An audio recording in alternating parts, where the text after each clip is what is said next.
आज का हमारा सेशन जो है वो शुरू होगा बच्चों से। आज हम बच्चों पर बात करेंगे। बच्चे क्या हैं, उनकी नफ्सियात क्या है, प्रॉब्लम्स क्या है, क्लासरूम में बच्चों के रवैये किस तरह के हमारे सामने आते हैं, ठीक है, तो उसका हल क्या हो सकता है। ये सारी चीज़ें हम बच्चों पर बात करेंगे। तो सबसे पहले तो हम बच्चों की अहमियत को समझ लें। बच्चे जो है ये अल्लाह ताला की सबसे बड़ी नेमत है। कुरान मजीद में ये बात बयान की गई है, अल्लाह ताला ने इसको बहुत हाईलाइट किया है, मेंशन किया है कि हम जो है बहुत सारे लोगों को बेटियां देते हैं, जिसको चाहते हैं सिर्फ बेटियां देते हैं, जिसको चाहते हैं सिर्फ बेटे देते हैं, और जिसको चाहते हैं बेटे और बेटियां मिला के देते हैं, और जिसको चाहते हैं कुछ नहीं। ये अल्लाह ताला ने कुरान में उसको बयान किया और कहा है कि ये सब आजमाइश के लिए। इन्नमल अम्वाल वल औलाद, ये जो है फितना, आजमाइश है, टेस्ट। आजमाइश एक तो उर्दू की आजमाइश, एक फितना जो है ना उर्दू में बुरे माने में इस्तेमाल होता है। बड़ा फितना परवर आदमी है, यानी झगड़ा करता है, लड़ाई करता है। लेकिन अरबी में फितना जो है वो बुरे माने में, वो टेस्ट के माने में आता है, आजमाइश, ठीक है ना। यानी आपको किसी एग्जाम से गुजारा जाए तो ये फितना, इस औलाद भी जो है फितना है, आजमाइश है। जिसके पास है वो भी आजमाइश में है, जिसके पास नहीं है वो भी आजमाइश में, ठीक है। तो अगर किसी के पास है तो ये सबसे बड़ी नेमत है। दुनिया की तमाम नेमतों में सबसे बड़ी नेमत औलाद, बच्चे। और आपको पता होगा कि अंबियाए किराम में से बहुत सारे लोगों के औलाद नहीं थी, वो आखिर तक दुआएं करते थे। हजरत ज़करिया का वाक़या बड़ा मशहूर है कि हजरत मरियम अलैहिस्सलाम को जब अल्लाह ताला ने मुंतखब किया हजरत ईसा की पैदाइश के लिए, तो वो आप जानते हैं कि हजरत मरियम के साथ फरिश्ते ने जिब्रील की बहुत सारी बातचीत हुई, और फिर ये हुआ कि तुमको जो है एक लड़का होगा। तो जाहिर है कि शादी तो हुई नहीं थी, लेकिन वो एक मोजज़ाना था। नबियों के साथ मोजज़ा होता है, लेकिन नबियों के साथ जो कुछ भी होता है उसको कभी आप अपने साथ मत ऐड कर लीजिएगा। बहुत सारे लोग गलती करते हैं कि नबियों के साथ ऐसा हो सकता है तो हमारे बुजुर्गों, वलियों, पीरों, बाबों के साथ भी ऐसा हो सकता है। आम आदमी बेचारा समझ नहीं पाता। तो हमेशा नबियों से अपने को अलग रखें। नबियों के साथ अल्लाह ताला कुछ भी कर सकते हैं। हज़रत मूसा दरियाए नील में अगर लाठी मारते हैं तो उसमें रास्ता बन सकता है, समझ रहे ना। आप लाठी मारते हैं, रास्ता नहीं बनेगा बल्कि बना रास्ता टूट जाएगा, ठीक है ना। तो इसलिए नबियों के साथ जो है कभी अपने को अटैच मत कीजिए, उनके साथ बहुत कुछ नया होता है। तो चुना, तो फिर उसके बाद मरियम अलैहिस्सलाम को अल्लाह ताला ने सेलेक्ट किया। फिर उनको फरिश्तों के जरिए, बातचीत के जरिए उनको जो है मुतमईन किया। तो वो जो है बैतुल मक़दिस में एक गोशे में, जिसको मेहराब कहा जाता है, पहले की जो इमारतें होती थी आपने देखा होगा कि वो मेहराब टाइप बने थे। वो किला आप देख लीजिए तो उसमें बड़े बड़े, तो उसमें वो जाके ठहर के रहने लगे। अब उनके लिए फरिश्ते की तरफ से, फरिश्ता उनको हिकमत की बातें और खाने पीने की चीज़ें पहुंचाता रहा। तो हजरत ज़करिया उनके सरपरस्त, हज़रत मरियम की सरपरस्ती में वहाँ के सारे लोग झगड़ बैठे कि हम सरपरस्ती करेंगे, हम करेंगे, हम करेंगे। उनके लक्षण देख करके तो कुरानदादी हुई। कुरानदादी में अल्लाह ताला ने हज़रत ज़करिया को सेलेक्ट किया। उनके रिश्तेदार भी थे, खालू उलू लगते थे। तो उन्होंने मरियम पूछा, मरियम सब चीज़ें कहाँ से आ जाती हैं तुम्हारे पास? तुम्हारे पास जो हिकमत की बातें हैं, तुम यहीं बैठी रहती हो, ना किसी से मिलना ना जुलना, और बातें करती हो तो बड़े ऊंचे दर्जे की। तो कहाँ से बातें आती हैं? और फिर खाने पीने की अशिया भी कहाँ से आ जाती है? खजूर, ताज़ी ताज़ी खजूर आ गई। तो उन्होंने कहा कि मुझे अल्लाह ताला खिलाता पिलाता है, अल्लाह ताला देता है। तो बूढ़े हो गए थे लेकिन औलाद नहीं थी। उस मौके पर उनके अंदर एक ख्वाहिश पैदा हुई कि जब इसको अल्लाह ताला दे सकते हैं तो मुझको भी देंगे। तो उन्होंने फिर दुआ की, अल्लाह ताला मुझे एक औलाद से नवाज दे। तो फिर बुढ़ापे में अल्लाह ने नवाजा। इब्राहिम अलैहिस्सलाम साहब भी ऐसे ही हुआ, बुढ़ापे में उनको औलाद मिली। तो इसकी ख्वाहिश रखना बहुत अच्छी बात है। नहीं अगर है तो भी अल्लाह ताला की मर्जी, उसकी मर्जी पे खुश होना ये एक मोमिन की पहचान है।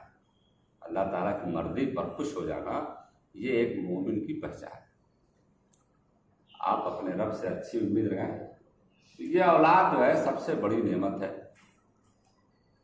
दुनिया की तमाम नेमतों में इसके हम पल्ला इसके बराबर कोई नहीं है। तो जब इतनी बड़ी नेमत है तो इसके तकाजे भी तो कुछ बड़े होंगे, होने भी चाहिए। आप देखिए कि इंसान जो है दुनिया में जितने भी मखलूक हैं सब में ग्रेट है, सुपेरियर सबसे। लेकिन इसके बच्चे को देख लीजिए, सबसे कमजोर बच्चा इंसान का होता है। दुनिया में जितने भी मखलूक हैं उसमें सबसे कमजोर बच्चा अगर किसी का होता है तो इंसान का, और खुद जो है सुपेरियर है। जानवरों में शेर जो है राजा माना जाता है, सबसे ताकतवर और बोल्ड होता है, लेकिन उसके भी बच्चे बिल्ली की तरह से होते हैं। शेर के बच्चे जो है उससे बड़े बड़े बच्चे तो बकरी के होते हैं। इंसान का बच्चा भी जो है सबसे कमजोर होता है, बिल्कुल ही अपाहिज होता है। पैदा होता है तो वो किसी मसरफ पर नहीं रहता, आप सब कहीं भी डाल दीजिए, कहीं भी गिरा दीजिए। जानवरों का बच्चा तो थोड़ा सा इधर उधर न ठोकर खा के भी चलना शुरू कर देता है। भाई सारे जानवर इंसानों के इसमें थोड़ी, तो बकरी गाय भैंस चलिए है ही है, और जंगल में जो है वो अपना शुरू हो जाता है। और इंसान का बच्चा जो है शुरू से ही एक मुअल्लिम, एक मुरब्बी, एक सरपरस्त की जरूरत को महसूस करता है। कमजोर बनाने का मकसद यही है कि ये जो है किसी के मातहत रहेगा, इसको उस्ताद चाहिए, इसको मुरब्बी चाहिए, इसको पालने वाला चाहिए, इसको तालीम देने वाला चाहिए। ये फितरत का एक कानून है। ये सिर्फ इंसान के बच्चों के साथ होता है। जानवर का बच्चा जो है वो गलती नहीं करता, वो फितरत अपनी लेके आता है, उसी हिसाब से करता है। लेकिन इंसान का बच्चा, अभी आप अगर वो छोटे बच्चे होंगे, उनके सामने आप बिल्कुल सीधा सा चप्पल रख दें और कहते बेटा पहन लो, अभी देखिए वो क्या करता है। सीधे बायां पैर दाएं चप्पल में डालेगा, डालता है ना, उसके सीध में बिल्कुल रख दिए, सीधा खड़ा इधर रख दिया, बेटा पहन लो, तो ये पैर इसमें डाल देगा, वो पैर उसमें डाल देगा। खाने की चीज दे दीजिए, प्याले में उसके दाहिने हाथ की तरफ रख दीजिए, बाएं हाथ डाल के शुरू कर देगा, करता है। ये क्यों ऐसा करता है भाई? और तो कोई नहीं करता। ये इसलिए करता है कि अल्लाह ताला शुरू से बताना चाहते हैं कि देखो इसको एक मुअल्लिम की जरूरत है। इसलिए माँ बाप को सबसे पहला टीचर कहा गया, सबसे पहला मुअल्लिम कहा गया। ठीक है, उसके बाद फिर हम लोग हैं। जो काम माँ बाप नहीं कर सकते वो काम हम करते हैं, बल्कि उनसे ज्यादा करते हैं। वो तो सिर्फ जो है फिजिकली ग्रोथ की मेहनत करते हैं, तो जिस्मानी तरक्की देते हैं, हम तो रूहानी तरक्की देते हैं। क्यों अर्थ? तो कुछ इंट्रोडक्शन पे मैं बात करूंगा, उसके बाद फिर मिलकर बात करेंगे, नहीं तो आप लोग सोना शुरू कर देंगे ना। बड़ा मसला तो यही है कि सुनते सुनते जो है नींद आने लगती है। ये कुछ तमहीदी बातें थी जो बच्चों के बारे में पहले हम समझ लें। इस समझ में हमको अपनी हैसियत समझ में आई। तो एक इंसान के बच्चे को एक मुअल्लिम की जरूरत है। इसी वजह से मुअल्लिम की अहमियत बहुत ज्यादा है। खुद नबी अकरम सल्लल्लाहु अलैहि वसल्लम ने अपने बारे में कहा कि बुइस्तु मुअल्लिमा, कि मुझको जो है मुअल्लिम बना के भेजा गया। ना कि आप सब कुछ मुअल्लिम सब कुछ करते थे, लेकिन अपने आप को एक तरह से फोकस किया ताकि इसकी अहमियत का अंदाजा हो। तो ये हैं बच्चे। बच्चों के बारे में आप लोग भी अपना ध्यान दौड़ाते रहिए कि आपके क्या मुशाहिदात हैं, क्या तजर्बात हैं बच्चों के ताल्लुक से। वो आप मुझको कुछ नहीं सुनाएंगे, आप जो कुछ करेंगे वो सारे लोगों के लिए होगा। मैं जो बोल रहा हूँ वो सारे लोगों के लिए, आप जो बोलेंगे वो भी सारे लोगों के लिए होगा, है ना। और फिर उस पर हम कोई नतीजा निकालें। तो अब हम चलते हैं स्कूल में। अब हम स्कूल ही में, तो स्कूल के ताल्लुक से इनको बात ज़्यादा करनी है। तो अब वो बच्चा 4 साल की उम्र में चला आया हमारे पास। तो 4 साल के बाद अब हमको उसे कुछ सिखाना है। पिछली ट्रेनिंग में बात चल चुकी है कि बच्चा 4 साल में जो यहाँ आता है वो क्या सीख के आता है, ये गुजरिए ना। अब अपनी कापी खोलिए और उस पर नजर डाली जाए कि बच्चा जब 4 साल का स्कूल में आता है तो क्या क्या चीजें लेके आता है।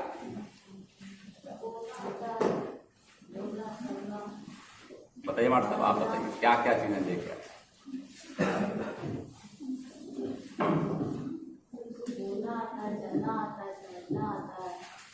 हाँ, तेज बोलिएगा भाई, हमको थोड़ा सा प्रॉब्लम है, लिसनिंग प्रॉब्लम है हमारी।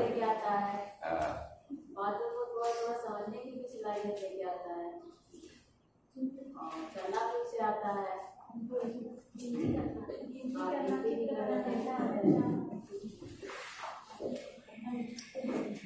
तो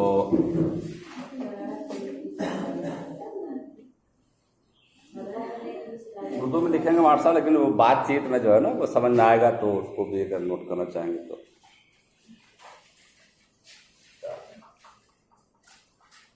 बोलना, सुनना,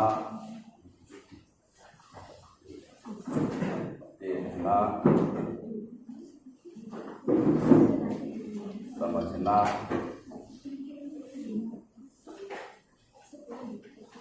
चलना फिरना,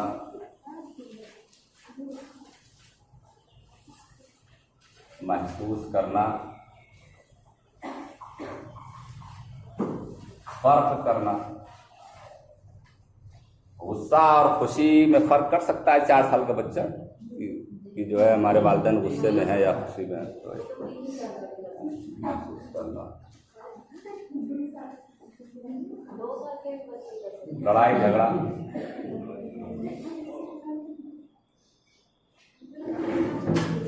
सहायता,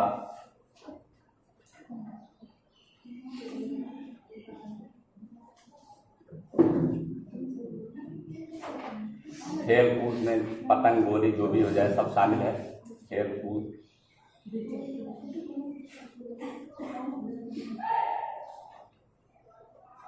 रिश्ते, रिश्ते को भी पहचानना सीख ही जाता है 4 साल में। कौन माँ है, बाप है, नाना है, मामू है, किनसे कितना फायदा है, वो सारी चीजें वो सीख जाता है।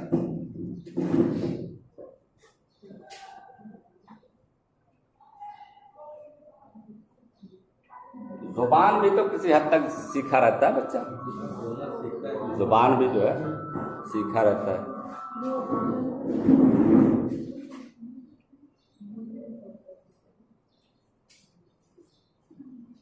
ज्यादा चीजें इसमें वाज़ेह हैं। ये जुबान में एक ब्रैकेट में लिखा हुआ हमारे साथ मादरी, तो बताया कि कोई मादरी का क्या मतलब है। उसकी मतलब वालिदैन की जो लैंग्वेज होती है, मतलब जो उसके घर में बोली जाती है वही लैंग्वेज। हाँ, मतलब यहाँ पे जैसे उर्दू है, मादरी जबान मतलब ये है कि जो वो घर में माँ बाप से, बिलखुसूस माँ से, क्योंकि बच्चा जो है सबसे पहली आवाज मौलवी साहब के बाद, हम आदान को देते हैं, मौलवी साहब के बाद अपनी माँ को ही सुनता है और लंबे अरसे तक सुनता है। इसीलिए उसका नाम जो है मादरी जबान पड़ गया, पिदरी जबान नहीं पड़ा। पिदरी भी हो सकता है। अक्सर पिदर जो है वो बाहर ही रहते हैं। बहुत से बच्चे तो ऐसे होते हैं बेचारे,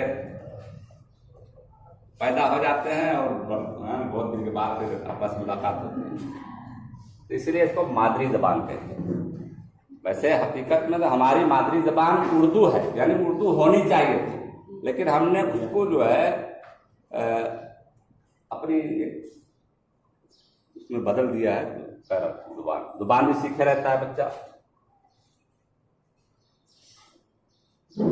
इसके अलावा गिनती भी तो किसी हद तक सीखे रहता है, नहीं सीखे रहता। अब भाई अगर उसको 2 सेब दिए जाएं, बगल वाले को 3 दिया जाए तो फर्क करेगा, कर सकता है। एक मास्टर साहब ने एक बच्चे से पूछा कि ये बताइए कि तुमको अगर 2 रुपए दिया जाए और तुम्हारे बड़े भाई को 3 रुपया दिया जाए तो कुल मिलाकर क्या होगा? तो बच्चे ने कहा कि झगड़ा। तो गिनती भी बच्चा जानता है। इसके अलावा ऐसा नहीं है कि मतलब आप उसको उसकी लिस्टिंग करेंगे तो बड़ी लंबी लिस्ट हो जाएगी, बहुत कुछ जानता है। यानी बच्चा एक तरह से समझें कि वो सब कुछ जानता है, लिखना भी जानता है। ये अलग बात है कि उसको आप गोजना कह सकते हैं, गोजना, ठीक है। लिखना तो जानता है लेकिन दुनिया में हमारे मुल्क में पड़ोसी मुल्क है चाइना, यहाँ पर 2 साल के बच्चे को भी स्कूल में ले लेते हैं। हालांकि दुनिया में अलग अलग सिस्टम्स हैं। अभी जैसे फिनलैंड है, छोटा सा मुल्क है फिनलैंड, वहां पर 7 साल से पहले बच्चे को स्कूल में एडमिट नहीं कराया जा सकता कानूनन। 6 साल तक वो बच्चा जो है अपने माहौल से, अपने घर से जो कुछ सीखना चाहे सीखे। लेकिन ये कोई बहुत जरूरी नहीं है। अगर आप वो माहौल आप यहाँ दे सकते हैं तो वो मुश्किल नहीं। स्कूल से लोग इसलिए थोड़ा बच्चों को दूर रखना चाहते हैं कि स्कूल का जो माहौल बनाया है हम लोगों ने वो तशद्दुद वाला माहौल, ठीक है ना। अभी गुड़गुड़ा के एक साहब आए थे छोटी सी बच्ची लेकर के एडमिशन कराने, तो उनके साथ एक हेल्पर आए, यानी लड़का बच्ची थी, उसके दादा थे और उनके साथ एक हेल्पर था। तो वो हेल्पर साहब फरमा रहे थे बच्ची से कि पढ़ने नहीं आओगे ना तो माथा मारेंगे, और इस तरह से इसको नसीहत कर रहे थे। हमने कहा भाई उसको उसके अंदर खौफ न पैदा करें, क्यों उसको डरा रहे हैं। हमने कहा बेटा घबराओ नहीं, यहाँ हम लोग बड़े प्यार से मोहब्बत से पढ़ाए, उसको बड़े गौर से वो देख रहे हैं। तो माहौल स्कूल का जो है वो तशद्दुद वाला, दहशतगर्दी कह सकते हैं, टेररिस्ट वाला जो है बनाया गया। यही वजह है कि बहुत जगह कानून बना दिया है। तो हम ये सब ट्रेनिंग में सीखेंगे कि हमको करना क्या है बच्चों का। तो ये चीजें और इस तरह की बेशुमार चीजें वो बच्चा सीख करके घर से आता है 4 साल में। इसलिए ट्रेनिंग में ये बात आई थी, ये जो सीखता है तो कैसे सीखा। कोई टीचर बैठ के हाथ पकड़ के उसको सिखाया, ये बात आई थी ना। तो क्या बताया आप लोगों ने कि उसको सिखाया गया, इतनी सारी चीजें सीख गया। जुबान में वो इतनी बोलता है, इतना बोलती है कि वही माँ बाप जो बड़ी मेहनत कर रहे थे उसको बोलना सिखाने के लिए अब उसको चुप रहना सिखाते हैं, इतना वो बोलता। गिनती है, जायका है, लड़ाई झगड़ा है, उसके नुकसानात हैं, और फर्क करना है, किसी चीज को देखना, उसको समझना, उसके बारे में कुछ बयान करना। यानी एक चीज देख के वो बच्चा बाहर से आएगा और उसके बाद घर में बताएगा कि अभी बाहर जो है ऐसे ऐसे जो है एक्सीडेंट हो गया, लड़ाई हो गई, सारी चीजें, ठीक है। ये कैसे बच्चा सीख गया? कोई टीचर तो था नहीं, मौर्य साहब कुछ बोलेंगे कैसे? माहौल से, यानी माहौल ने वो चीजें दी। अब कुछ उनकी सलाहियत अल्लाह ताला ने सभी को दिमाग दिया है, जहन जैसा जैसा दिमाग उनका खुलता गया, जैसे समझते। सलाहियत तो मास्टर साहब हर बच्चे में होती है, हर बच्चा तो अपनी अपनी सलाहियत के हिसाब से जितना सलाहियत होता है उसके अंदर अपनी ब्राइटनेस आती है। सलाहियत तो अलग अलग हो सकती है, लेकिन ये कहना है कि बच्चों के अंदर सलाहियत नहीं होती, ये बात मानी नहीं जाएगी। मेंटली डिस्टर्ब हो वो एक अलग चीज है, समझ रहा ना। लेकिन हर बच्चा वो मुकम्मल तौर से आता है। ये बच्चे जो है वो बीज की मानिंद हैं, दाने की मानिंद, जैसे आम की गुठली होती है ना इतनी बड़ी, तो हर आम की गुठली में एक पूरा आम मौजूद होता है। बस उसको जहां माहौल मिल गया, अच्छी मिट्टी मिल गई, अच्छा पानी मिल गया, तो वही गुठली आम की शक्ल में नुमदार हो जाती है। कोई आम उसके अंदर डालता नहीं है। ये चीज हमारे जहन से निकल जानी चाहिए कि हम बच्चे के अंदर कुछ डालते हैं। हम डालते कुछ नहीं है, हम सिर्फ उसको निकालते हैं। टीचर क्या करता है?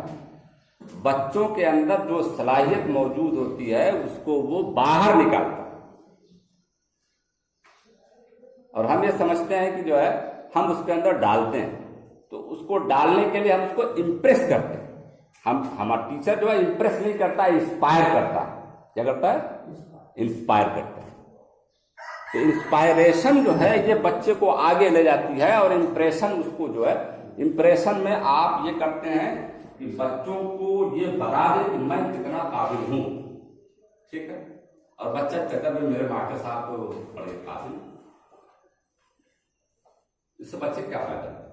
बेटा आप काबिल हो गए तो बच्चे को क्या मिला? बच्चे को मिला ना। लेकिन जब आप उसको इंस्पायर करेंगे तो आपका एक जुमला, आपकी एक बात, आपकी एक एक्टिविटी, आपकी एक हरकत हो सकता है उसको बहुत आगे ले जाए। इसलिए हमारा काम ये होगा कि जिस तरह से बच्चा ये सब कुछ सीख जाता है और बड़े खुशी खुशी सीख जाता है और उसे कोई डिस्टर्ब नहीं होता। अब चाइना में जो है 2 साल 3 साल के बच्चे को पकड़ के लाते हैं, यानी उनका एडमिशन लिया जाता है और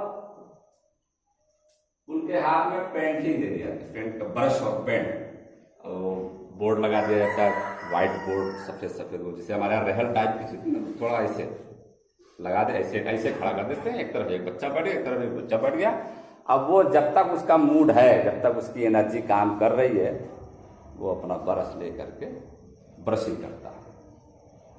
हम ये समझते हैं कि ये इस तरह जो कर रहा है वो एक फालतू काम है। फालतू काम नहीं है, उसके हाथ को वो सेट कर रहा है। आप पहली मरतबा कंप्यूटर कभी बैठे तो माउस जब पकड़ेंगे, आपका हाथ हालांकि मोटरसाइकिल चलाने में और सारी चीजों में बड़ा एक्सपर्ट है, लेकिन माउस पकड़ते ही आपका कर्सर जो है वो कहीं एक जगह नहीं रहता, वो इधर उधर भाग रहा होता है। लेकिन वो फिर उसके बाद वही उल्टा सीधा करके फिर आप अपने को फिक्स कर लेते हैं, फिर माउस जरा भी इधर उधर नहीं होता।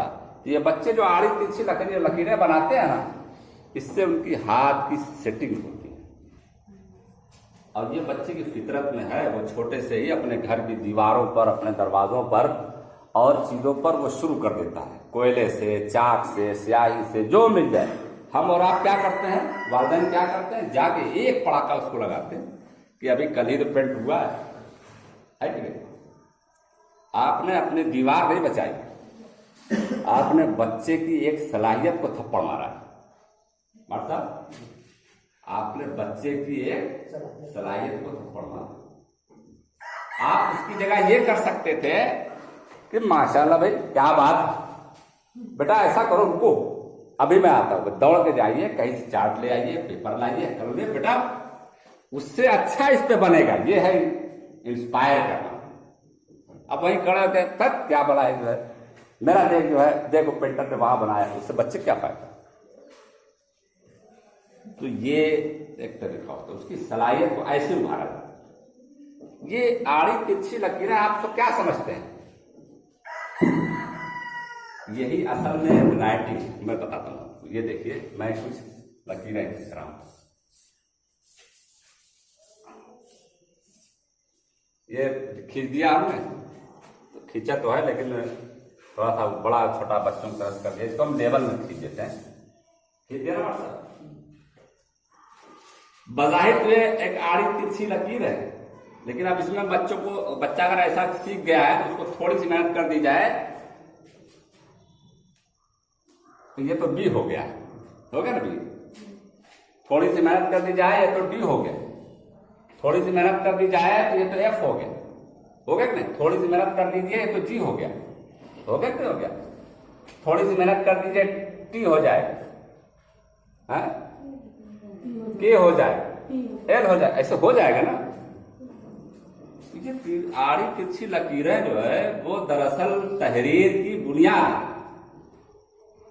समझ रहे हैं, समझ रहे हैं? आपने देखा होगा बहुत सी किताबों में बच्चों की इस तरह की, वो शुरू में पहले कुछ लाइनिंग वगैरह ऐसे वैसे, आदमी सोचता है कि ये क्या चीज, ये लाइनिंग ही सब कुछ है। छोटी छोटी लाइनें बना दीजिए और इसी में पूरा जो है अल्फाबेट आप लिख दीजिए, ये लाइनें बना दीजिए, ठीक है। हाँ, उसके बाद इसको ए बना दीजिए, इसको जो है सी बना दीजिए, इसको ई बना दीजिए, हैं, इसको आई बना दीजिए, इसको एन बना दीजिए, बन गया ना।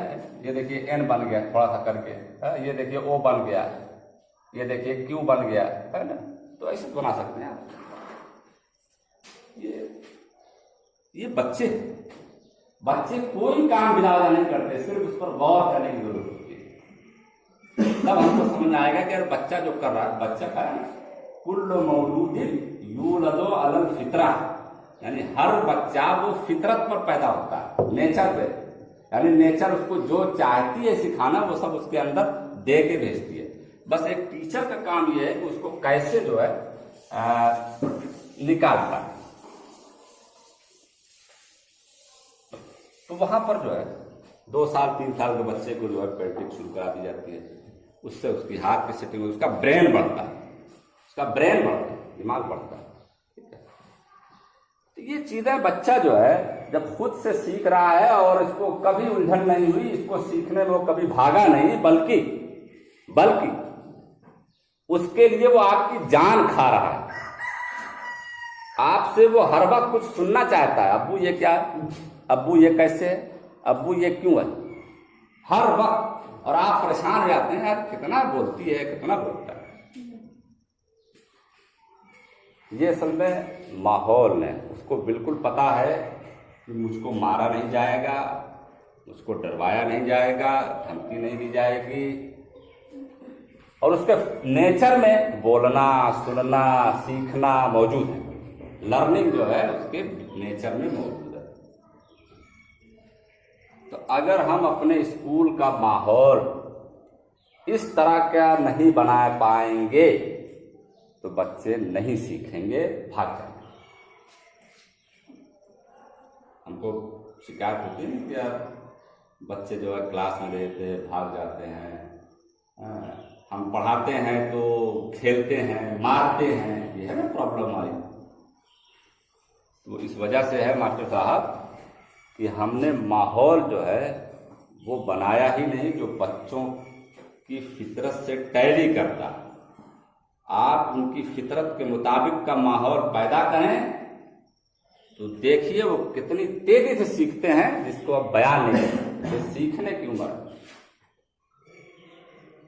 6 साल तक बच्चा जो है 80% उसकी सीखने की क्षमता होती है, सलाहियत होती है, 80% सीखता है। यानी 100 बात बताएंगे तो 80 बात सीख जाएगा। प्रोसेस है वो इतना फास्ट होता है इब्तदाई उम्र में, बड़ी उम्र में नहीं होता। आप अपने अब्बा को मोबाइल के बारे में महीना 2 महीना बता दीजिए कि अब्बा मोबाइल आया तो ये वाला दबा के उसको रिसीव कर लीजिएगा और ये वाला दबा के काट दीजिएगा, शायद उनको ध्यान में बैठे। लेकिन वही छोटा बच्चा पूरे मोबाइल के फंक्शन को आपको बता देगा चंद दिनों में, क्योंकि उसकी जो लर्निंग स्पीड है वो बहुत ज्यादा होती है इब्तदाई उम्र में। बड़े उम्र में बच्चा सीखता है लेकिन बहुत मामूली सीखता है। तो हमारा काम ये होगा कि पहले हम ये माहौल बनाएं। एक खातून जो है गीता नाम की, उन्होंने एक प्रोग्राम में बताया कि मैं अपने क्लास में 4 साल से बिलो, यानी वो बिल्कुल समझे कि वो LKG से नीचे वाला जो होता है ना बहुत से स्कूलों में, वो बच्चों को बिल्कुल ले लेते हैं। क्या उनको मैं देखती हूँ, क्या मैं आती हूँ तो मैं बच्चों से कहती हूँ कि बच्चों मुझे तुमसे प्यार है। वो बच्चे भी उसको जवाब में कहते हैं कि हम भी आपसे प्यार करते हैं, मुझे बड़ी खुशी होती है, हाँ? और बताते वो हंसी है, मुझे बड़ी खुशी होती है। कहा अब बच्चे जो है लैट्रिन कर देते हैं, पेशाब कर देते हैं, तो पहली बार जब वो पेशाब लैट्रिन करते हैं तो उनको डर होती है कि अभी पिटाई होगी, अभी पिटाई होगी, जैसा कि घरों में अक्सर हो जाता है। ज़्यादातर तो माएँ बच्चों के साथ बेहतर ही मामला करती है, लेकिन कभी कभी जो है उनके पेशाब पखाना के मौके पर पिटाई कर देती हैं। भाई बच्चे हैं ना, वो अपने ही हिसाब से करेंगे, हम चाहते हैं कि हमारे हिसाब से करें, तो हमारे हिसाब से थोड़ी करेंगे, हम लोग तो वही करना चाहिए था ना। बच्चा है, अभी सीख रहा है, बाद में तो वही करेगा। तो मैं कहता हूँ बेटा इट्स ओके, कोई बात नहीं है।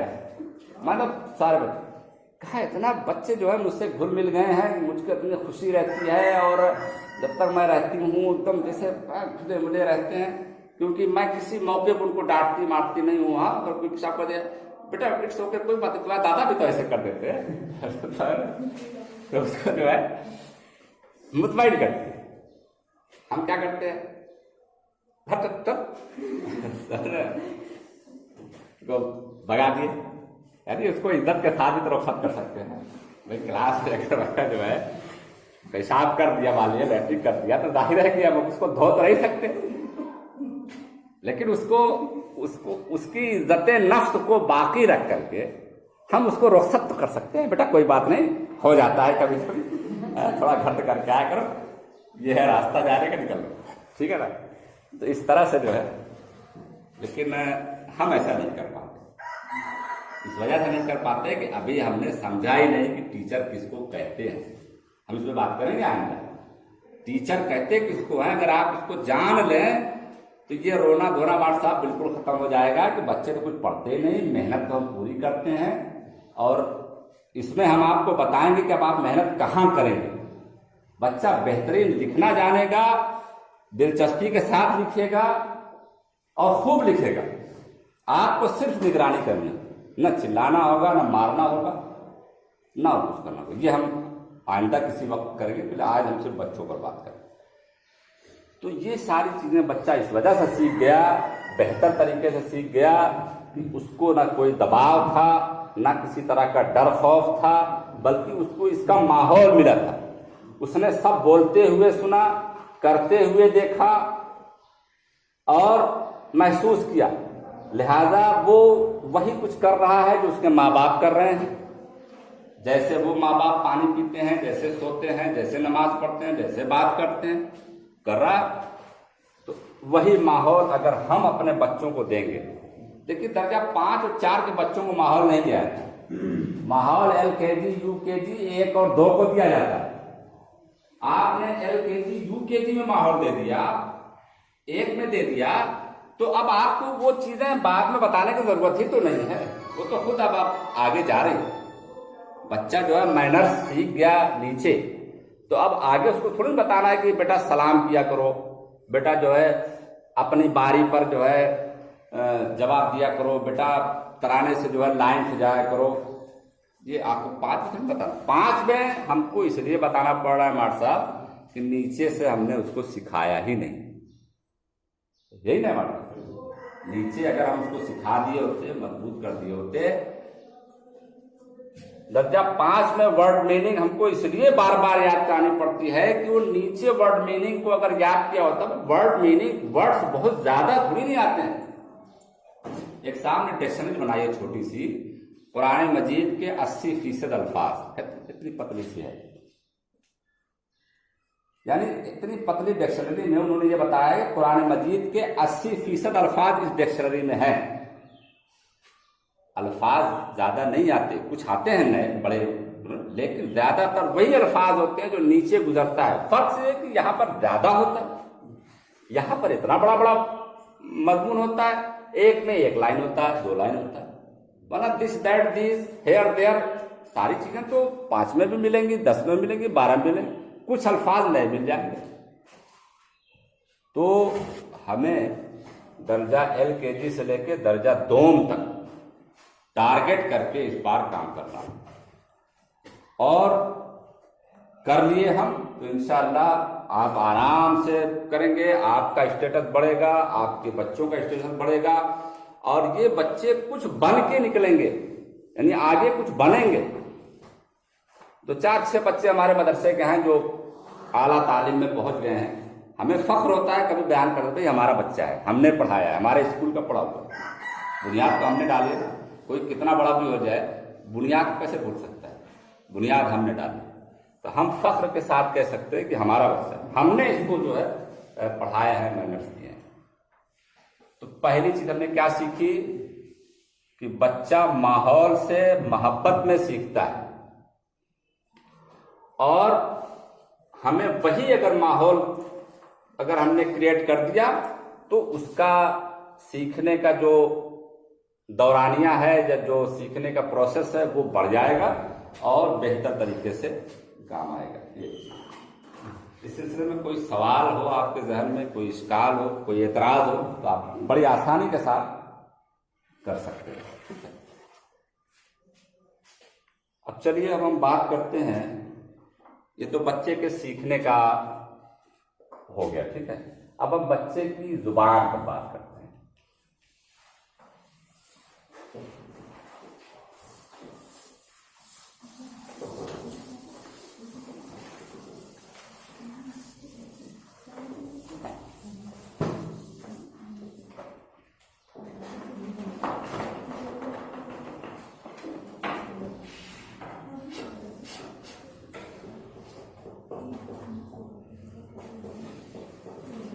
पहले हम ये समझें कि जुबान क्या चीज है, इसका काम क्या है, इसका मकसद क्या है। जुबान क्या चीज है पता है? कोई पता? अपने माफी ज़मीर को बयान करने के लिए जो कुछ हम कहते हैं वही जुबान। हाँ, हम क्या कहना चाहते हैं, क्या करना चाहते हैं, उसको जिस भी भाषा में इस्तेमाल करते हैं वही माफी ज़मीर, यानी हमारे अंदर जो कुछ भी है हम उसको जब दूसरों के सामने पेश करना चाहते हैं तो उसके लिए जो टूल है वो जबान। किसी को क्या पता कि मेरे अंदर क्या टैलेंट है, क्या सलाहियत है, मैं क्या चाहता हूं सामने वाले से, तो उसमें जो है जबान, हमारी जुबान जो है वो मदद करती है, ठीक है। जुबान एक आवाज है, एक साउंड है, ये नजर नहीं आती। ये अल्लाह ताला की निशानियों में से है। कुरान मजीद में अल्लाह ताला ने बताया है कि ये जो जबान है, अलसना, लिसान अलसना, ये हमारी जो है निशानियों में से। जुम्मा के खुतबे के लिए हमने ये कुछ आयतें नोट की थी, इत्तेफाक उसमें ये बात थी। फरमाया गया कि वमिन आयातिही खल्कुस समावाति वल अर्द वख्तिलाफु अलसिनतिकुम व अलवानिकुम। अल्लाह ताला कह रहे हैं कि उसकी निशानियों में से है जमीन और आसमान की पैदाइश और तुम्हारे जबानों का इख्तिलाफ, वख्तिलाफु अलसिनतिकुम, तुम्हारी जबानों का इख्तिलाफ है। इसी हिंदुस्तान में सैकड़ों जबानें बोली जाती हैं हमारे साथ, सारे हिंदुस्तानी हैं लेकिन जबान सैकड़ों बोली जाती है। ये इख्तिलाफ जो है अल्लाह ताला की नेमत है, उसकी निशानी है। मुंह एक है, आवाज निकल रही है, कोई ककड़ ककड़ बोल रहा है और समझ जा रहा है क्या बोला गया, कोई ऐसा बोल रहा है जैसे लग रहा है कि जो है कोई पतीली में जो है कंकड़ डाल के खड़खड़ खड़खड़ कर दिया है, उस तरह की आवाज निकलती है। चाइना वाले चीपों चीपों करते हैं लेकिन लोग समझते हैं। ये अल्लाह ताला की बहुत बड़ी नेमत है, उसकी निशानी है, और इसके जरिए से बच्चा जो है अपने एहसासात को, अपने तकाज़ों को वो दूसरों के सामने पेश करता है। माहिरीन बहुत परेशान रहे हैं कि बच्चा जब जुबान बोलता है तो उससे वो करता क्या है, मतलब क्या कर रहा है। छोटे बच्चे हैं, कों कर रहे हैं, वो कर रहे हैं, ठीक है, और उसको भी समझा जाता है, उनको ये बड़ी परेशानी रही है कि ये ज़ुबान से बच्चा करता क्या है। तो ये बात बिल्कुल वाज़ेह हो जाती है कि ज़ुबान अगर ना हो तो हम जो है अपने एहसासात को बयान नहीं कर सकते, अपनी ज़रूरत को बयान नहीं कर सकते। गोया एक दूसरे से कनेक्ट होने में सबसे बड़ा रोल वो ज़ुबान का है। ठीक है। अब इस ज़ुबान में एक होती है मादरी ज़ुबान, मादरी ज़ुबान, और एक में आप जो है दुनिया भर की दीगर ज़ुबानें कर सकते हैं।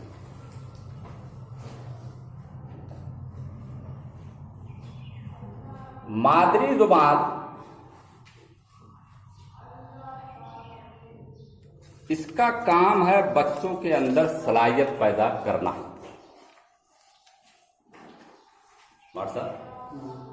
बच्चों के अंदर जितनी भी स्किल्स होती हैं वो सब इसकी देन है। आप किसी दूसरी जबान में बच्चों के सामने बेहतरीन जुमला कोट करते हैं, उसके लिए बेकार, हालांकि वो भी एक जबान। तो बच्चा जो है इसी जबान में समझता है, इसी जबान को बोलता है, क्योंकि सीखने के लिए जरूरी है कि बच्चा बोले, यानी सवाल करे। सवाल अगर नहीं करता है तो नहीं सीखता। सवाल जो है ये बच्चों को सिखाता है। तो सबसे अहम ये मादरी जबान, जिसको हमारे यहाँ देहातों में दो हिस्सों में बांट दिया गया। एक तो उर्दू है और एक जो हम घर की जो जबान है, घर वाली। हमारे देहाती माहिरीन ने बड़ी मेहनत की है उर्दू से घर वाली जबान बनाने में। मिसाल के तौर से ये बीमार, हम बीमार होते, बीमार, इसको हम इतना ही अल्फाज इस्तेमाल करके बोलते हैं विराम, विराम बोलते हैं। अल्फाज तो नहीं है, इसमें कोई चीज कम नहीं है। ये बे है, ये है बी हो गया, मीम अलिफ मा ये रे, बीमार। ठीक है ना। तो इस तरह से न जाने कितने अल्फाज हमारी जबान में ऐसे मौजूद हैं कि हम उर्दू से उसको अपनी जबान में कन्वर्ट कर दिए। तो इस वक्त ध्यान मेरे नहीं आ रहा है, लेकिन इस तरह के बहुत से हैं। तो बहरहाल ये देहात वालों पर एक जमाना ऐसा गुजरा है कि तालीम और ताल्लुम से बेचारे बहुत दूर रहे और ये सब कर बैठे। अब हमको भी वही चीज़ मिली है, तो अब हम इससे बहुत ज़्यादा अपने को छुटकारा नहीं दे सकते, क्योंकि माँ से सुना है। हम अपने स्कूल में चाहते हैं कि बच्चे उर्दू बोलें, और बच्चों के सामने बोला भी जाता है, और ऑफिस में बैठे हैं तो बस शुरू हो गए कहाँ। ठीक है ना। दादा तो एक मरतबा कह रहे थे कि इनको इसी जुबान में सिखाया जाए, मतलब जो जबान बोल रहे हैं, जो जुबान बोल रहे हैं यहाँ उर्दू बोलने की जरूरत नहीं है। जो जुबान ज्यादा समझते हैं वो सबसे बेहतर होती है। मेरा छोटा भाई जो है उमर, वो यहाँ जब आता है तो बच्चों की जुबान पे उसकी जरूर कुछ न कुछ नसीहत रहती है। मुझको करता है कि भाई कुछ तो फर्क होना चाहिए, आप लोग पढ़े लिखे लोग हैं, आम आदमी में आपकी जुबान कुछ फर्क होना चाहिए। तो मैंने उसको एक बार कहा कि अरे भाई जुबान जो है अपने एहसासात को बयान करने का नाम है। अगर मैं इसी जुबान में अपनी बात को अच्छे तरीके से सामने वाले पर बयान कर सकता हूँ तो क्या जरूरत है कि बहुत ज़्यादा उर्दू। तो उसने कहा कि तब ठीक है, तो बच्चे कोई याद करे मुझे मुँह जाए जो है भाई समझता हो गया जो है। तो एक लिहाज से ठीक है, तो बात तो है, लेकिन ये कि इसको अगर बेहतर भाई, हाँ, ये जो है इसी का तो बिगड़ा हुआ रूप है। ऐसा तो नहीं है ना कि ये कोई अलग सी थी, हमने उसको ले लिया।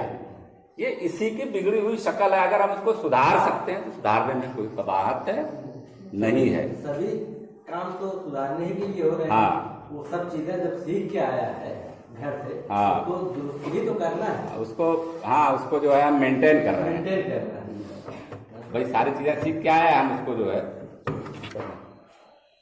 तो ये काम किया जाना चाहिए, हम लोग कर भी रहे हैं, लेकिन ये है कि बहुत ज़्यादा नहीं है कि अब कोई ना उर्दू बोले तो उसकी पिटाई कर दी जाए। पिटाई पिटाई तो बिल्कुल ख़त्म होनी चाहिए, वो कुछ खास रेयर केस के लिए होनी चाहिए। तो ये है मौद्री ज़ुबान।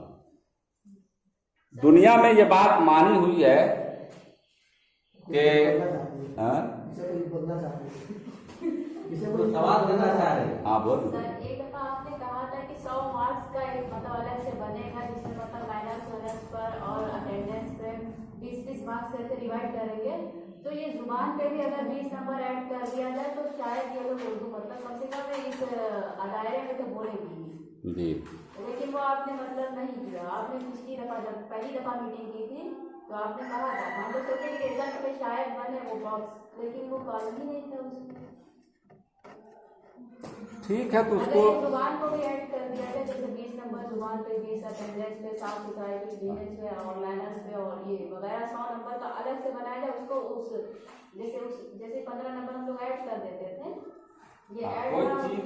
हाँ जी, आपने कहा था, आप बोल रहे हैं नहीं, अगर हमने कहा था, आज भी कह रहे हैं, तो वो समझिए कि होना चाहिए। अब उसको जरूरी नहीं कि उसको रिटन फॉर्म में लाया जाए, रिटन फॉर्म में जो है कोई चीज हमेशा मुकम्मल तो होती नहीं। आपको कुछ गाइडलाइन अगर दी जाएगी तो यही है सब कुछ, तो ये ठीक नहीं। मैंने अभी शुरू में बता दिया ना, जो चीजें बताई जाती हैं उसको ये मान लिया जाए कि ये चीजें तो हैं, इसके अलावा इसमें सैकड़ों चीजें ऐड की जा सकती हैं और हर एक अपने अपने हिसाब से उसको जो है इम्प्रूव कर सकता है, हर एक। उसके लिए कोई बधा टिका उसूल नहीं है। देखिए जैसे ड्राइविंग है, ड्राइविंग की कुछ खास उसूल है जो तो लाजिम है, मतलब रोकना है तो ब्रेक मारना है, गाड़ी को ऑन करना है तो पहले गियर से ऑन करना है, वगैरह वगैरह, ठीक है ना। इतनी स्पीड होनी चाहिए, कुछ चीजें तय है, बाएं से चलना।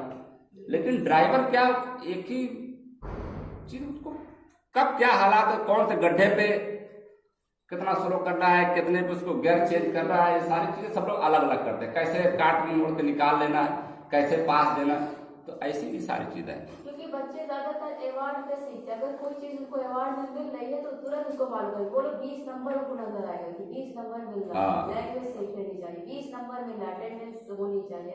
जैसे आपने अवार्ड अभी दफा दिया, तब सारे बच्चे मतलब कि लगातार आ रहे हैं, इससे फायदा हुआ है क्योंकि हर चीज मतलब इसमें बहुत हौसला अफजाई वाकई बहुत काम की चीज है। वो सारी बातें आएंगी बच्चों के और सिखाने में कि बच्चों की हौसला अफजाई। अब हम करते क्या, एक गलती किया पूरा क्लास चिल्ला के सबको बताया, मार के डांट के, यानी हर कोई जान जाता है कि इसने एक गलती की है, इसके अंदर एक कमी है, गंदे हो। लेकिन अगर उससे 10 खूबियां नजर आ जाए क्लास में तो बस देख के रह जाते नहीं मर सकते उसको, उसका तब शोर नहीं करते। हालांकि कुछ 10 खूबियों पर अगर हम शोर करते तो बच्चे के अंदर और खूबियां पैदा होती। पाकिस्तान की एक खातून है, ट्रेनर है, उन्होंने एक डायरी बनाई, शौकत डायरी। उन्होंने शौकत नाम के एक लड़के पर काम किया, उससे जो रिस्पांस निकला तो उन्होंने, वो शुरू से लिख रही थी उसके ऊपर, वो शौकत डायरी के नाम से वो पूरा पेटेंट कर दिया उस किस्से को। बताया उन्होंने कि जब मैं पहली मरतबा पढ़ के आई पीएचडी करके, तो मेरा जो है अपॉइंटमेंट प्राइमरी सेक्शन में हुआ किसी बड़े स्कूल में। तो मुझको जो क्लास मिली उसमें शौकत नाम का एक लड़का था, और उसके बारे में ये पता चला कि उस स्कूल में 11 सेक्शन थे छोटे बच्चों के, उसमें वो 11 को रन करके आया था। यानी किसी भी सेक्शन में टीचरों ने हाथ जोड़ लिया, मास्टर साहब या तो इसको स्कूल से निकालिए या इसको हमारे सेक्शन से निकालिए। तो बहरहाल वो जिस सेक्शन में वो था उसमें मेरी ड्यूटी लग गई। उसके बाद जब मैं पढ़ाना शुरू की तो वही जो हरकतें करता था वो कर रहा था। क्या कुछ दिन तक तो मैं घर जब जाती तो ऐसा लगता था कि जैसे अभी रो दूंगी। घर वाले कहते करे आंटी जो छोटे बच्चों को मिला है कैसे, जो कितना थक जाता। हाँ वो बताती रही। क्या कुछ दिन के बाद फिर दिमाग में मैंने स्टडी करना शुरू किया कि इस तरह के बच्चों के साथ क्या होना चाहिए। तो स्टडी कर करके मैंने एक डायरी और ये काम शुरू किया कि उस बच्चे की रोज की एक्टिविटी नोट करने लगे, वो करता है। क्लास में आई है, बच्चों को पढ़ा रही, उसको देख रहे हैं वो क्या कर रहा है। तो नतीजा उन्होंने ये निकाला कि ये बड़ा ज़हीन बच्चा है, ये बच्चा बड़ा ज़हीन है, कोई भी काम किया जाता है तो ये फौरन कर लेता है, खुसूसन मैथ और साइंस में। मैथ और साइंस का काम ये बहुत जल्दी कर लेता है, और उसके बाद इसके पास कोई काम नहीं रहता है तो बस शुरू हो जाता है, बगल वाले को करना, इसको करना, उसको करना, ये, और मैथ वगैरह बहुत जल्दी पास में हो जाता है। तो उन्होंने बताया कि फिर मैं घर से उसके लिए एक्स्ट्रा काम करके लाने लगी। उसके लिए जो है वो लेसन प्लान वाली जो बात आएगी, हम लोग लेसन प्लान पर बिल्कुल काम नहीं करते। एक टीचर को लेसन प्लान बनाना चाहिए। लेसन प्लान से पढ़ाई आसान होती है। जो अच्छे टीचर हैं वो यही करते हैं, वो घर से पूरा लेसन प्लान बना के आते हैं वो कैसे पढ़ाना। तो वो जो लेसन प्लान में जो काम बनाती, तो जो शीट बनाती, वो उसके लिए कुछ एक्स्ट्रा शीट बना लेती। इस तरह से उसको बिजी रखना शुरू किया। फिर उसको अपने करीब बिठाना शुरू किया, उसको पास बुलाया, और उसकी हौसला अफजाई, उसकी सलाहियत और उससे काम करवाना, उसको मॉनिटर बना देना, उसकी निगरानी करवाना। इस तरह से जब मैंने किया तो वो एक बेहतरीन बच्चा बन के निकला। ये वाकया मैं जब सुन रहा था, तो सुनने के बाद अब मैं सोच रहा था कि क्या मेरे यहाँ भी इस तरह कुछ बच्चे थे। तो मेरा ध्यान, मतलब जो बात भाई मैं बता रहा हूँ, हो सकता है मेरा ध्यान सराजू भाई के लड़के की तरफ से लग गया। तो सराजू भाई लड़का है ना, वो हमारा 1 साल 2 साल पढ़ा होगा। एक्टिविस्ट हैं सब, हरदम एक्टिव रहते हैं, वहाँ रहने वाले, पढ़ने में दिलचस्पी नहीं, मारपीट है, डांट टपड़, आके उसको भगा के छोड़ो। ऐसे तो 4 बच्चे हैं। तो हो सकता है कि अगर हम उस पर मेहनत करते, उसका मुताला करते, उसकी नफ्सियात का, उसकी साइकोलॉजी का, तो शायद कि उसको हम बेहतर कर सकते। आज वो लोफड़ घूम रहा है, कल को वो मुसीबत रहेगा, लोग ये कहेंगे यार ऐसे लोफड़। तो हमारा एक काम ये भी होगा कि हम किसी को लोफर बनने का मौका न दें, उसका मुताला करके, उस पर वक्त, जाहिर है कि आपसे अलग से वक्त नहीं मांगा जाएगा कि यार आपको चूंकि काम ज्यादा है तो आप बजाय 6 घंटे के 7 घंटे आप ड्यूटी करो, नहीं, आप 6 करो, 5 करो, उसी में करो, दूसरे काम रोक करके ये वाला काम करो, ये होगा, ये करना होगा। ठीक है। और शरारती बच्चे सर बहुत शार्प माइंड होते हैं, जितने भी शरारती होते हैं उनका दिमाग बस खाली सही जगह पर उनको लाना रहता है।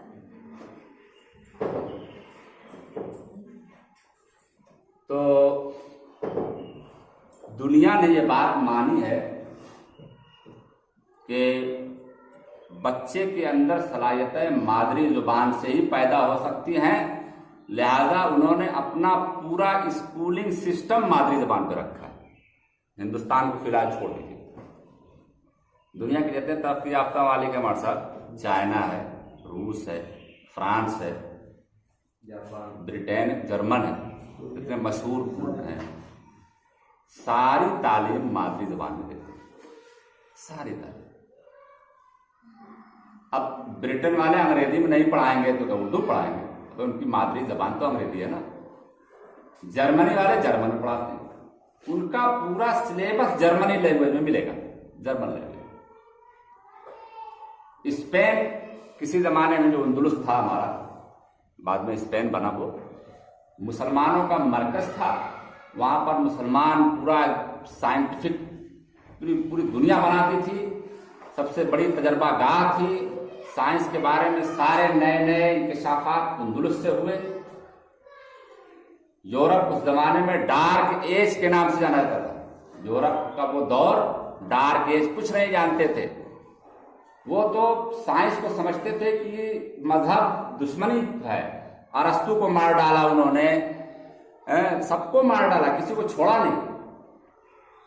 सिर्फ जब कुछ बातें अरस्तु ने कह दी, कुछ बातें जो है और किसी ने कह दी, तो उनको लगा कि तो मजहब से टकराने वाली बात है, मार डाला, जहर पिला के मरवाया उस जमाने में।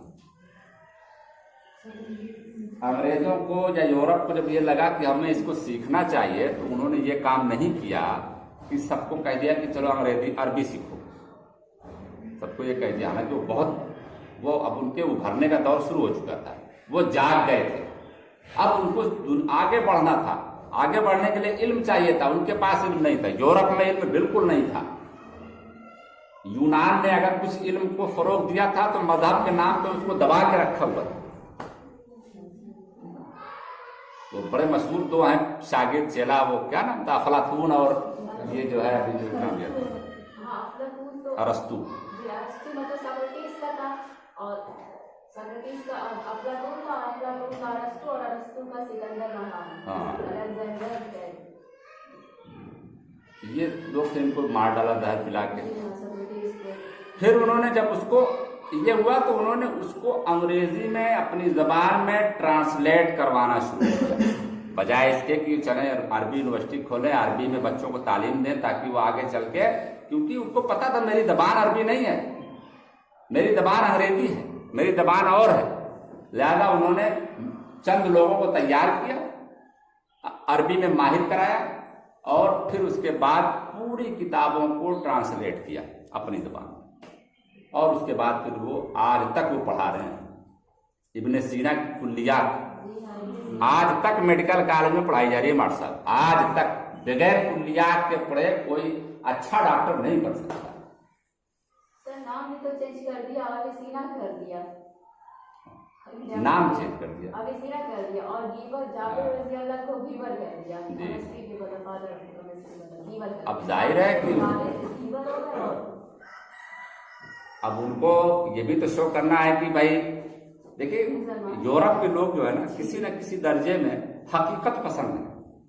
यानी हकीकत पसंद मतलब ये है कि वो बहुत ज्यादा चोरी चमारी के कायल नहीं है कि सब चुरा के उसके बाद अपना नाम आप लिख देंगे, बस ये कि हमारे अंग्रेजी में ऐसा नहीं था, अरबी में ये है तो इब्ने सीना है तो हम इसको विनस कर देंगे, इब्राहिम है तो इब्राहिम कर देंगे, ईसा है तो जीसस कर देंगे। उन्होंने सिर्फ हमारे साथ नहीं किया, उन्होंने अपने नबियों के साथ भी तो यही किया, अंग्रेजी में ईसा को जीसस कर दिया, ज्यूस कर दिया, समझे। तो उन्होंने अपने लैंग्वेज में उसको ट्रांसफर कराया, फिर अपने बच्चों को उसको पढ़ाया और आज तक पढ़ा रहे हैं। इब्ने रुश्द एक मशहूर फिलासफी हैं, फलसफी हैं हमारे इस्लामी दुनिया के, और उनकी किताबें फ़िक़्ह में बहुत अहम मानी जाती हैं। इनकी किताबें फलसफा पढ़ाई जाती है। अभी फ्रांस की यूनिवर्सिटियों में, जहाँ फ्रांस का वाक़या है कि वहाँ की यूनिवर्सिटी से इब्ने रुश्द को निकाल दिया, वहाँ के शोबा तालीमात हैं, एजुकेशन डिपार्टमेंट ने, मिनिस्ट्री ने उसको निकाल दिया कि अब इब्ने रुश्द को नहीं पढ़ा जाएगा। ठीक है, एक साल के बाद डिपार्टमेंट ने जो रिपोर्ट दी कि हमारे बच्चे अब उस तरह के माहिर फलसफी या फिलासफर नहीं बन पा रहे हैं जैसे इब्ने रुश्द को पढ़ करके होते थे। एक साल के बाद फिर इब्ने रुश्द को हमारे साथ यूनिवर्सिटी में निसाब में डाल दिया।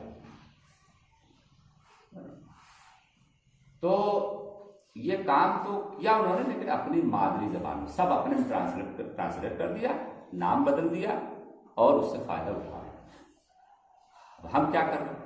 हमारे मुसलमानों की तो अजीब बात है, पूरे हिंदुस्तान की भी वजह है कि हमारे मुसलमान, कि अब हम ये समझते हैं कि तरक्की जो है दीगर जबान में है, मादरी जबान में नहीं। जरा भी हमको पैसा हुआ तो हमको दीगर जबान वाले स्कूल अच्छे लगेंगे, मादरी जबान वाले स्कूल अच्छे नहीं लगेंगे। नतीजा उसका ये निकला कि हमारे बच्चे और ज्यादा पीछे चले गए। भाई मादरी जबान में बच्चे को सिर्फ एक मेहनत करनी है, समझना है, यानी बात जो कही गई है उसको समझना है। मिसाल के तौर पर एक सवाल हो कि जैद के पास 5 रुपए हैं, 5 रुपए हैं, और बकर के पास 10, कुल कितने हुए? कुल कितने हुए? ये मादरी जबान में एक जुमला लिखा हुआ है। बच्चों के सामने एक सवाल आया कि जैद के पास 5 रुपए है, बकर के पास 10, कुल कितने हुए?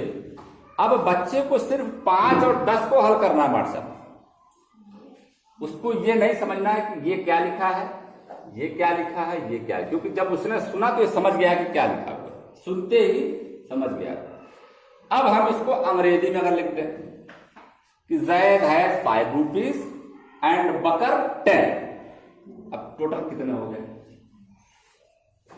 अब बताइए कि जिसकी मादरी जबान अंग्रेजी नहीं, उसको क्या करना है? उसको पहले ये करना होगा कि ये इसके क्या माने हैं, 5 के क्या माने हैं, 2 के क्या माने हैं और इसके क्या माने हैं, सब माने मिल करके उसकी अपनी समझ वाली जबान में बात क्या आई, तब जाकर के वो सवाल लगाएगा।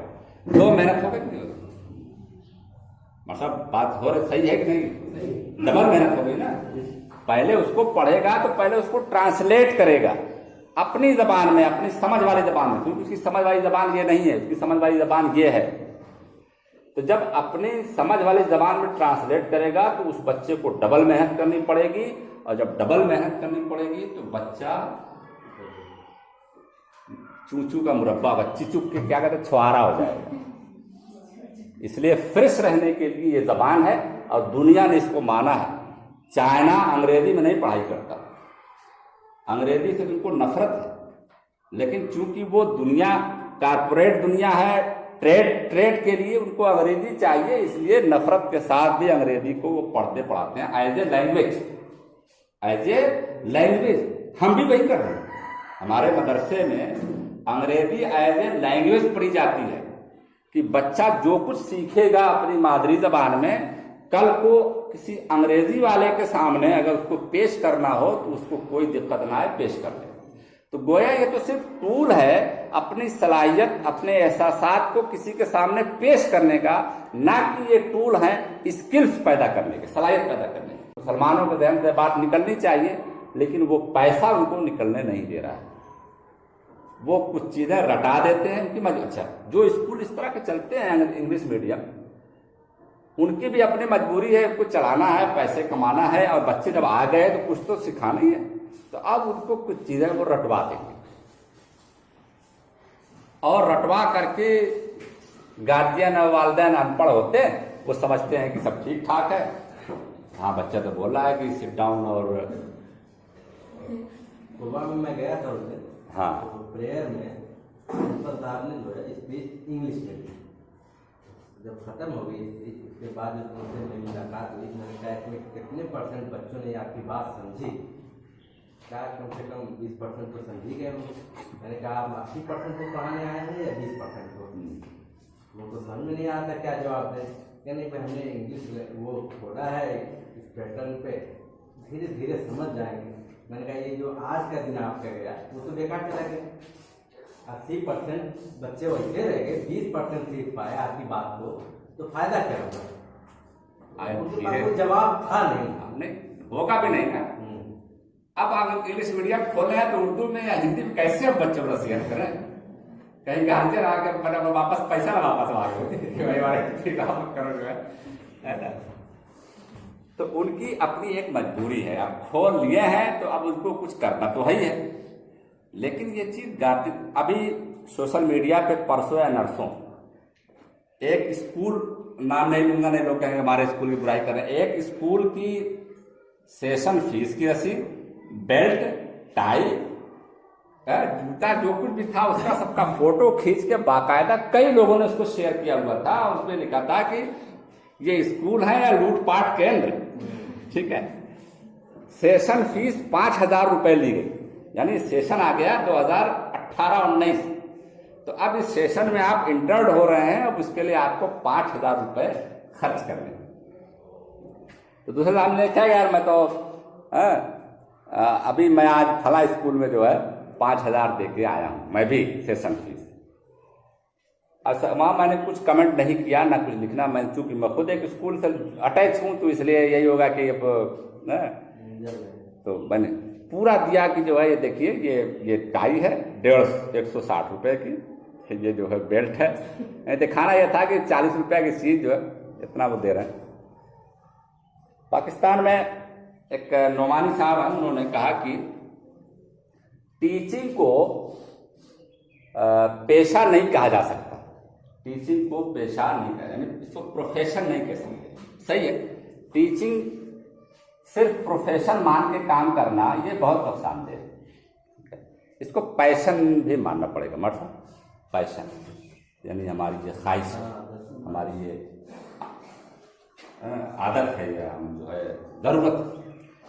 तो उन्होंने बताया कि टीचिंग जो है वो पेशा, टीचिंग को पेशा नहीं कहा जा सकता।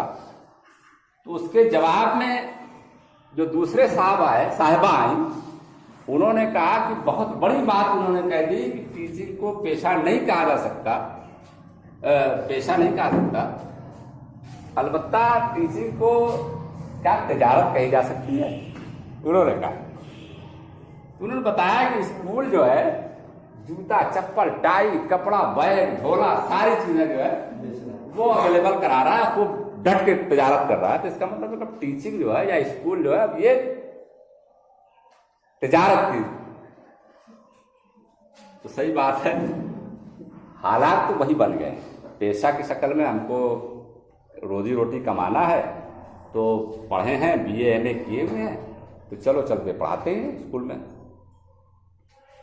स्कूल खुल गया है, बच्चे हमारे पास नहीं हैं, बंधे हुए हैं, मजबूर हैं, हम जैसे चाहेंगे उनको यूज करेंगे।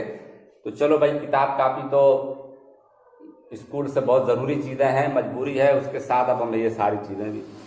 एक छोटी सी कोई क्लिप साहब भेजे थे, वो मिर्ची करके कोई आता है प्रोग्राम जो है, उसमें जो है बच्चे से एक खातून, अच्छा वो एक आदमी है, कोई मुसलमान ही है, हाँ वो रेडियो मिर्ची, हाँ रेडियो मिर्ची पे कोई मुसलमान साहब है, वो बेहतरीन औरत की आवाज में अकेले ही बात करते हैं। हाँ, लेकिन इतना मतलब कोई कह नहीं सकता कि सामने औरत पे गया है। हाँ मैडम, वो जो है स्कूल खुल गया है, वो एक अच्छा स्कूल खुला है और आपके बच्चे के लिए बहुत बेहद है। उसकी फीस देखिए इतनी है, टाई देखिए इतने की है, हाँ ये इतने की है। और हाँ देखिए, अब वो बाल जो है ना, वो बाल बनाने के लिए नाई भी अब हमारा होगा, वो तो फिर कहा भाई वो तो कहीं बनवा लेंगे, आप जैसा कहेंगे। नहीं, हम जैसा नहीं, वो हमारा ही नाई बनाएगा। जब सारी बात हुई तो आखिर कहा कि अच्छा वो बताओ बच्चा किसका होगा? अरे बच्चा भी आपका होगा, ठीक है। तो ये सूरत हाल तो बन गई है स्कूलों की।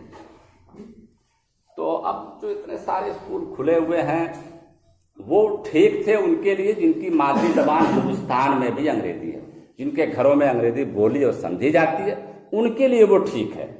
लेकिन हमारे लिए, बिलखुसूस देहातियों के लिए तो ये बहुत ही नुकसानदेह चीज है। कुछ नहीं बन पाएगा बच्चा, सिवाय जो है किसी प्राइवेट कंपनी में कहीं जॉब लग जाए, लेकिन कोई बड़ा साइंसदां बन जाए, IAS PCS बन जाए, सलाहियतमंद कुछ बन जाए, नहीं हो सकता, हो ही नहीं सकता। अरे जो डबल मेहनत आप करा रहे हो, और अब दीनियात भी अंग्रेजी पढ़ा रहे, जो उर्दू में पढ़ेगा दीनियात और अंग्रेजी में, तो दोनों बराबर हो जाएंगे। वो तो ट्रांसलेट ही करने में परेशान है, अगर गलत ट्रांसलेट कर गया तब तो जो है मामले ही गया उसका। लेकिन अपनी जबान में तो कम से कम ये कितना बजा व्हाट्सएप?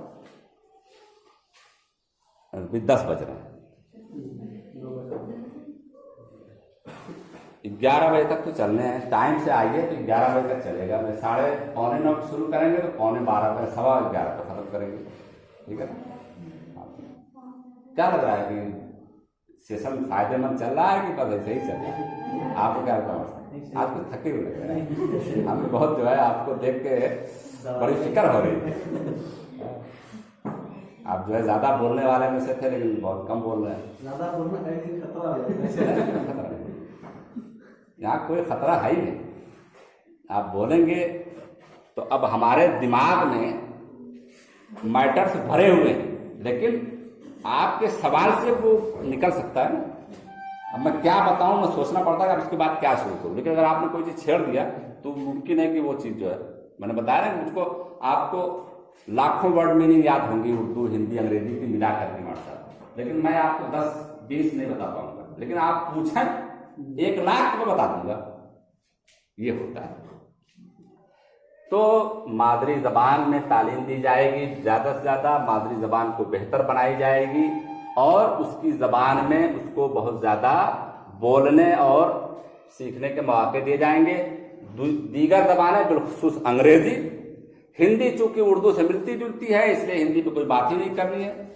अंग्रेजी एज अ लैंग्वेज बेहतर से बेहतर पढ़ाने की कोशिश की जाएगी, ताकि बच्चा जो कुछ सीखे हो वो अंग्रेजी मीडियम बच्चों से, अंग्रेजों के सामने, अंग्रेजी माहौल में अपनी उन सलाहियत को मनवा सके, उसको बता सके, उसको कह सके। ठीक है, ये तो हो गया जबान। अब जबान की जरूरत क्यों है बच्चों को? बच्चा जो कुछ भी करता है वो जुबान ही से करता है, जुबान ही की वजह से। जुबान से क्या क्या करता है?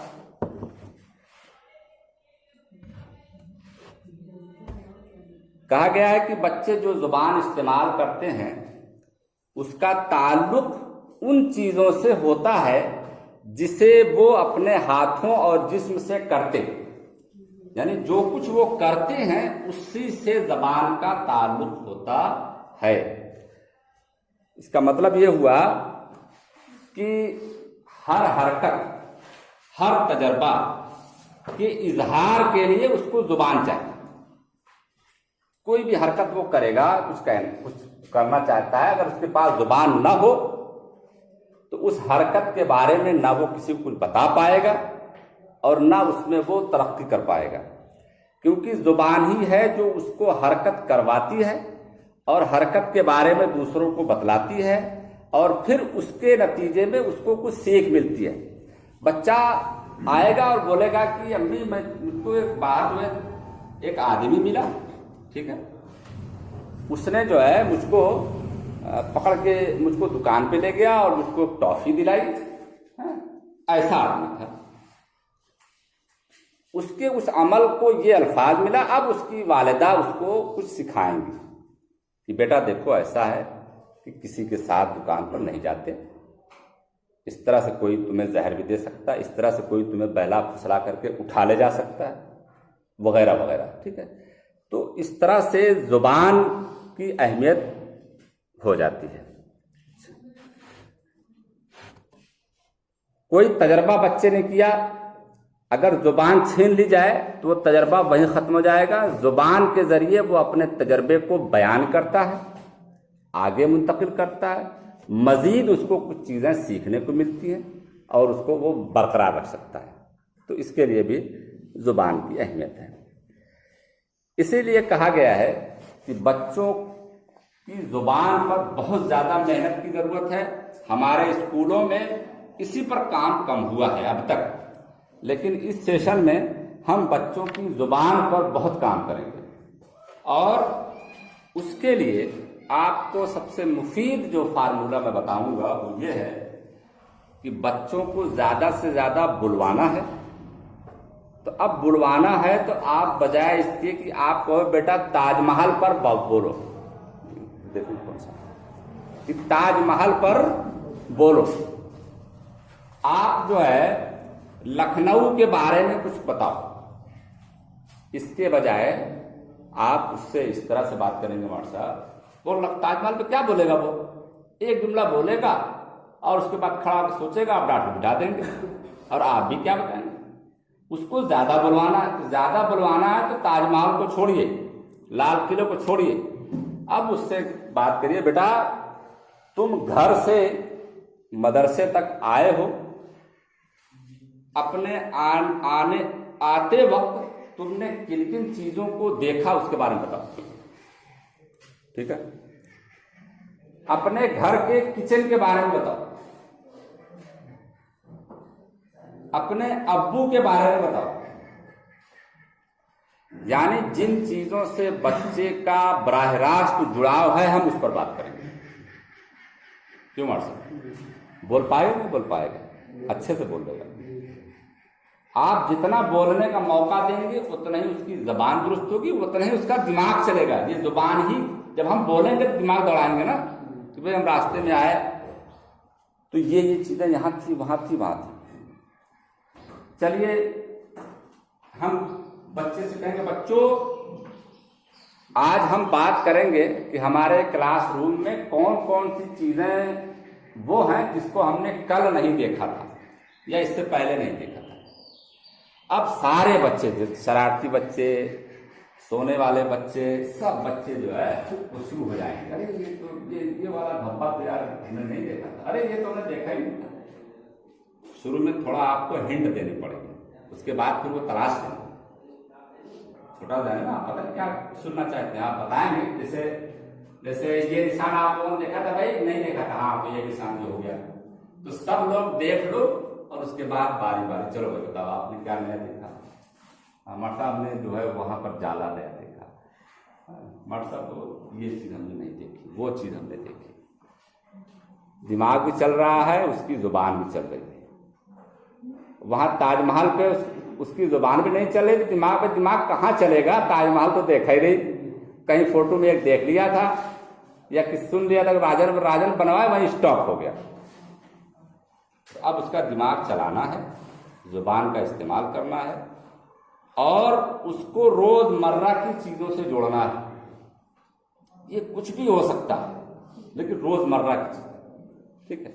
इस तरह से हम उनकी जबान को दुरुस्त करेंगे।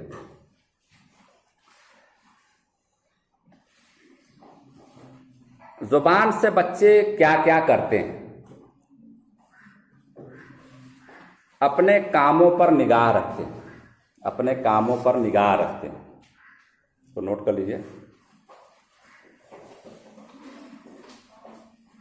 नंबर 1, अपने कामों पर निगाह रखते हैं, यानी वो अपने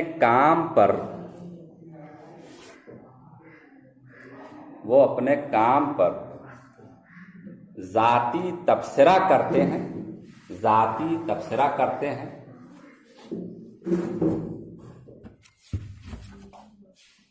जिसकी वजह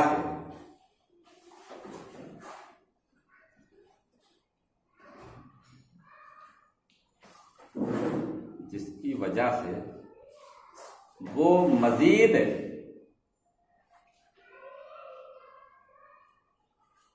अपने काम में मशगूल रह पाते हैं, मजीद अपने काम में मशगूल रह पाते हैं।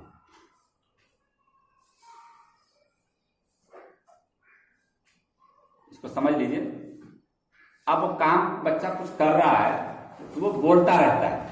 घरों पे ध्यान दीजिएगा, कभी बच्चों से या क्लासरूम में वो बोलता रहेगा कि मैंने ये बनाया, मेरा देखो ये अच्छा है, मेरा तुमसे अच्छा है, आप देखो ये मैं ये बना रहा हूं। तो उस बोलने की वजह से, उस जुबान की वजह से अपने काम में वो ज्यादा से ज्यादा मशगूल रह पाता है और उस जुबान की वजह से उसको कुछ और चीजें बाहर से, उस्ताद से, वालिदैन से मिलती हैं जिससे वो और बेहतर कर पाता है। एक काम जो होता है। दूसरा काम, जुबान से दूसरों के कामों पर निगाह रखता है।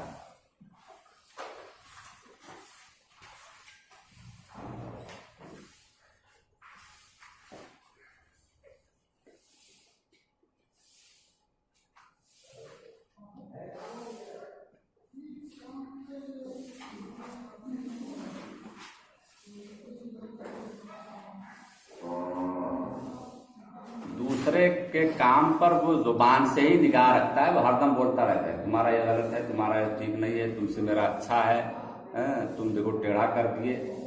तो अब वो टेढ़ा कर दिए तो टेढ़ा सीख रहा है। टेढ़ा सीखा नहीं सीखा? तुम्हारा मुझसे अच्छा है तो अच्छे और खराब की पहचान वो सीख रहा है। तुमसे मेरा वाला बड़ा है, मेरा कर्म तुमसे अच्छा है, तो ये जुबान से कह करके वो सीख रहा होता है। तीसरा इस्तेमाल, जुबान की वजह से खेलता है, जुबान की वजह से खेलता है।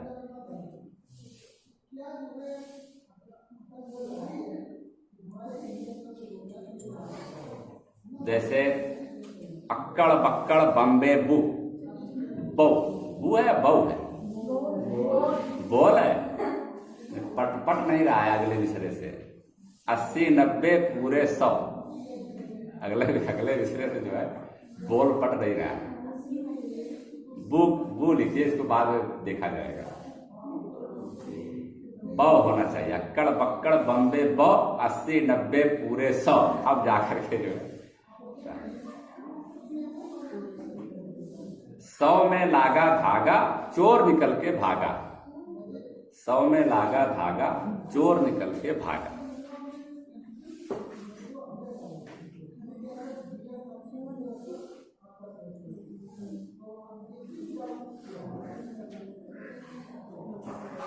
अब देखिए, ये अल्फाज ही थे जिसने उसको खेलने पे मजबूर किया। गोया अल्फाज, भैया अक्कड़ बक्कड़ का अल्फाज है ना, लेकिन उसकी वजह से वो खेल में मसरूफ हो गया। यानी इस तरह के अल्फाज इस्तेमाल करें कि वो खेल की तरफ मायल हो जाए, तो वो अल्फाज भी सीखेगा, खेल भी सीखेगा। सीखेगा नहीं मतलब अब ये है, इसको बच्चे कूद कूद के खेलेंगे ना, दिलचस्पी बाकी रहेगी, अल्फाज बोलते रहेंगे, खेल खेलते रहेंगे। अल्फाज बंद करा दीजिए, खेल रुक जाएगा। बोलना बंद करा दीजिए, नहीं बोलना नहीं, बस कूदो, कितनी देर कूदेगा। लेकिन अक्कड़ पक्कड़ बित्ती बित्ती बित्ती बित्ती चला जाएगा जलालपुर तक, ठीक है ना। और बित्ती उसकी बंद करा दीजिए तो कुछ दूर जाएगा, फिर कहेगा कि जो है। तो अल्फाज के जरिए बच्चा खेलता है और सीखता है, तो जुबान का इस्तेमाल यहाँ। इसी तरह से चीजों की वजाहत जुबान से करता है। चीजों की वजाहत, चीजों की वजाहत।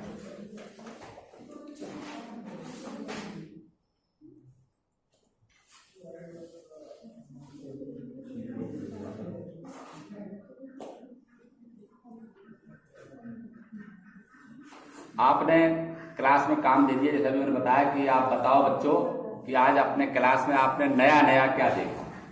तो ये नया नया देखने की वजाहत वो जुबान से करेगा। तो जुबान से चीजों की वजाहत करता है और वो सीखता है, सोचने को सीखता है, ठीक है। इसी तरह से हर चीज को वो वजाहत करता है। बाहर के सारे रिकॉर्ड्स को वो जुबान के जरिए से घर में जाके बयान करता है और फिर उससे बहुत कुछ उसको सीख मिलती है। इसी तरह से जुबान ही से अपने आप को किसी किरदार से जोड़ता है। आपने कोई कहानी सुनाई, किरदार से जोड़ता है, कैरेक्टर से जुड़ता है। आपने कोई कहानी सुना दी राजा की या किसी बड़े आदमी की, तो बच्चा जब सुनता है तो उसी जुबान को ही सुन रहा होता है और उसमें उस किरदार से अपने आप को जोड़ने की कोशिश करता है। मिसाल के तौर पे आप एक कहानी सुनाएं कि एक बच्चा था, बड़ा नेक था। एक मर्तबा वो जा रहा था तो रास्ते में एक बुजुर्ग गिर गए थे, वो दौड़ करके उठा लिया, उसने दौड़ करके उठा लिया। अब उसने इस जुमले को सुनते ही फौरन अपने आप को नेकी से जोड़ दिया, क्योंकि उसने भी ये काम कभी किया था, उसने भी कभी किसी को गिरे हुए उठाया था। अब वो अपने आप को उस किरदार से जोड़ लिया, यानी नेक लोगों के किरदार से अपने आप को उसने जोड़ लिया, मैं नेक हूं। और फिर ये चीज उसके अंदर बैठ जाएगी कि कोई गिर जाए उसकी मदद करना, उसको उठाना, या इस तरह की और जितनी आपकी कहानी होगी। छोटा बच्चा है तो वो कहानियां भर सीख पाएगा, बहुत ज्यादा दूर तक नहीं जाएगा। इसलिए कहा जाता है अलग अलग कहानियां सुनाने से उनके अंदर बहुत सारी चीजें तो ये जुड़ता है। एक माहिर तालीम का जुमला है, उसने कहा है कि ऐसा स्कूल जहां छोटे बच्चों को बातचीत का मौका नहीं दिया जाता, बेकार स्कूल। अब आप समझ सकते हैं कि माहिर तालीम बच्चों के बोलने, बातचीत करने, कराने पर किस कदर फोकस करते हैं। ऐसा स्कूल जहां छोटे बच्चों को बातचीत का मौका नहीं दिया जाता, बेकार स्कूल।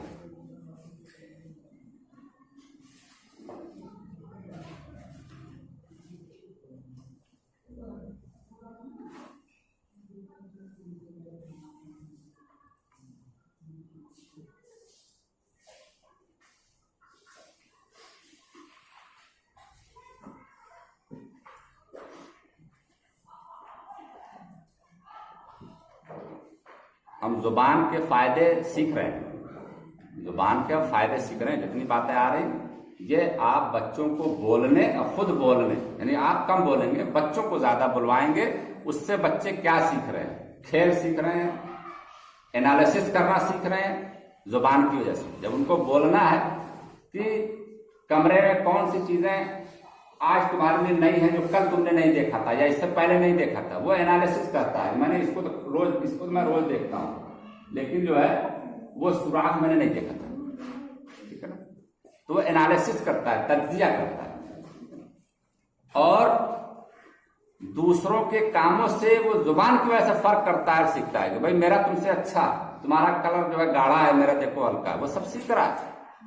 ये होता है। अच्छा, बोलने का मामला बच्चों का ये है कि चूंकि नेचर, अभी आप रजिस्टर पर काम करना शुरू कर दें तो बच्चे क्लास में फारिग बैठे होंगे, वो बात करेंगे आपस में, मास्टर साहब यार वो आज बाल कटवा के आज का मास्टर साहब कपड़ा जो है ना, मास्टर साहब एक ही कपड़ा रोज पहन के आते हैं, वो तरह तरह की बातें करेंगे। ये बातें करना उनकी फितरत है और इससे उनको सीख मिल रही है, वो डिफरेंट फर्क को महसूस कर रहे हैं। हमें चुप क्या कर रहा है, कोई बोलेगा नहीं, बोलने दीजिए। आप अगर काम कर रहे हैं उनको सिर्फ आप ही कर दीजिए, भाई बेटा थोड़ा धीरे बोलो, बोलो, बात करो। तो अब बात करना है या बात कराना है ऐसे ही, तो आप किस मौजू पर बात करा सकते हैं, बहुत से मौजूआत हो सकते हैं, उसमें वो अपने बारे में बात करो। चलो भाई तुम अपने बारे में बताओ, चलो आज सुबह से लेकर के स्कूल आने के बीच में तुमने जो कुछ किया है, चलो बताओ। बता पाएगा नहीं बता पाएगा मास्टर साहब? आसानी से बता पाएगा, आसानी से बता पाएगा। तो कोई जरूरत नहीं है कि मोदी जी के कारनामों पर बात कराई जाए, समझ ना, ताजमहल पे बात कराई जाए, लाल किले पे बात कराई जाए। वो एज आएगी तो लाल किला और ताजमहल को अच्छी जाए। अभी उसको बोलना सिखाए, बोलने से सीखना सिखाए, उसको अपने बारे में बात करें, अपने घर के बारे में बात करें, अपने स्कूल के बारे में बात, अपने खेल के बारे में, खेल के मैदान के बारे में, किसी भी चीज के बारे में बात करें जिससे वो बराह रास्त जुड़ा हुआ है। कोई तस्वीर है उसके बारे में बात करेंगे, ठीक है। एक बात और कही जाती है कि बच्चों को हमेशा पूरी बात कहने दें। एक बच्चा आता है ऑफिस में, मास्टर साहब को जो है हमको फलाने चल चल चल हम आ रहे हैं, चल चल। तो बच्चों को पूरा बोलने दें, उनकी बात तवज्जो से सुने, बोलने दे उसको, वो बोलेगा, उसकी जुबान सही होगी, उसका धड़का खत्म होगा। फिर हम ये शिकायत नहीं कर पाएंगे या कोई नहीं कर पाएंगे, यार मास्टर साहब आपके बच्चे तो ठीक है, किताबें तो पढ़ लेते हैं लेकिन कुछ बोल नहीं पाते। कुछ पूछ रहे हैं, 2004 वाले पूछा गया था ना पिछले सेशन में, चुप बैठे, आ रहा है, आ रहा है, ऐसा नहीं आ रहा है ना। हाँ, वो बोल ही नहीं पा रहे हैं क्योंकि बोलने का मौका ही नहीं दिया गया। जब भी वो बोलना चाहे हमने उसको बैठा दिया या उनके मौके को हमने छीन लिया, उनके मौके को हमने छीन लिया। अब हमको अब से ये करना है कि अपने मौके को भी उन्हें देना है कि बेटा तू ही बोल, हाँ अपनी बात पूरी कह ले, तवज्जो से सुन ले, ठीक है, दिलचस्पी लें, इख्तिलाफ कम से कम करें, इख्तिलाफ कम से कम करें।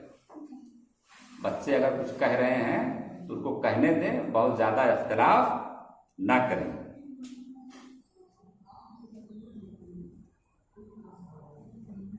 और जवाबात में ज्यादा अल्फाज इस्तेमाल करें, जवाब देने में ज्यादा अल्फाज इस्तेमाल करें। ठीक है, आपकी बात मैंने अच्छी तरह सुन ली है, हम अभी आपके साथ आपकी क्लास में चलते हैं, आपकी शिकायत दूर करेंगे।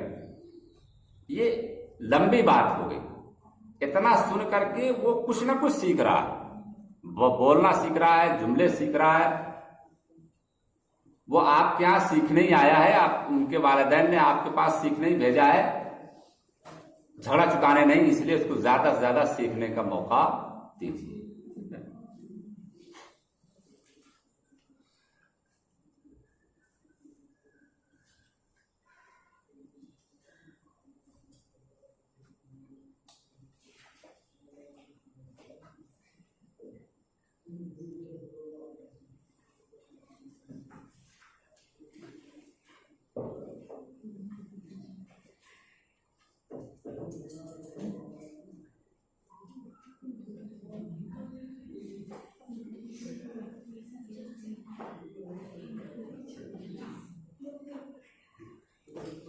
ये कुछ अहम बातें थी, जुबान के ताल्लुक से बातें तो बहुत सी दर्ज हैं, लेकिन उसका खुलासा ये निकला कि जुबान का जो मकसद है वो है दुनिया को समझना और खुद को वाज़ेह करना। पूरी बातों का जो खुलासा है, जुबान का मकसद दुनिया को समझना, खुद को वाज़ेह करना।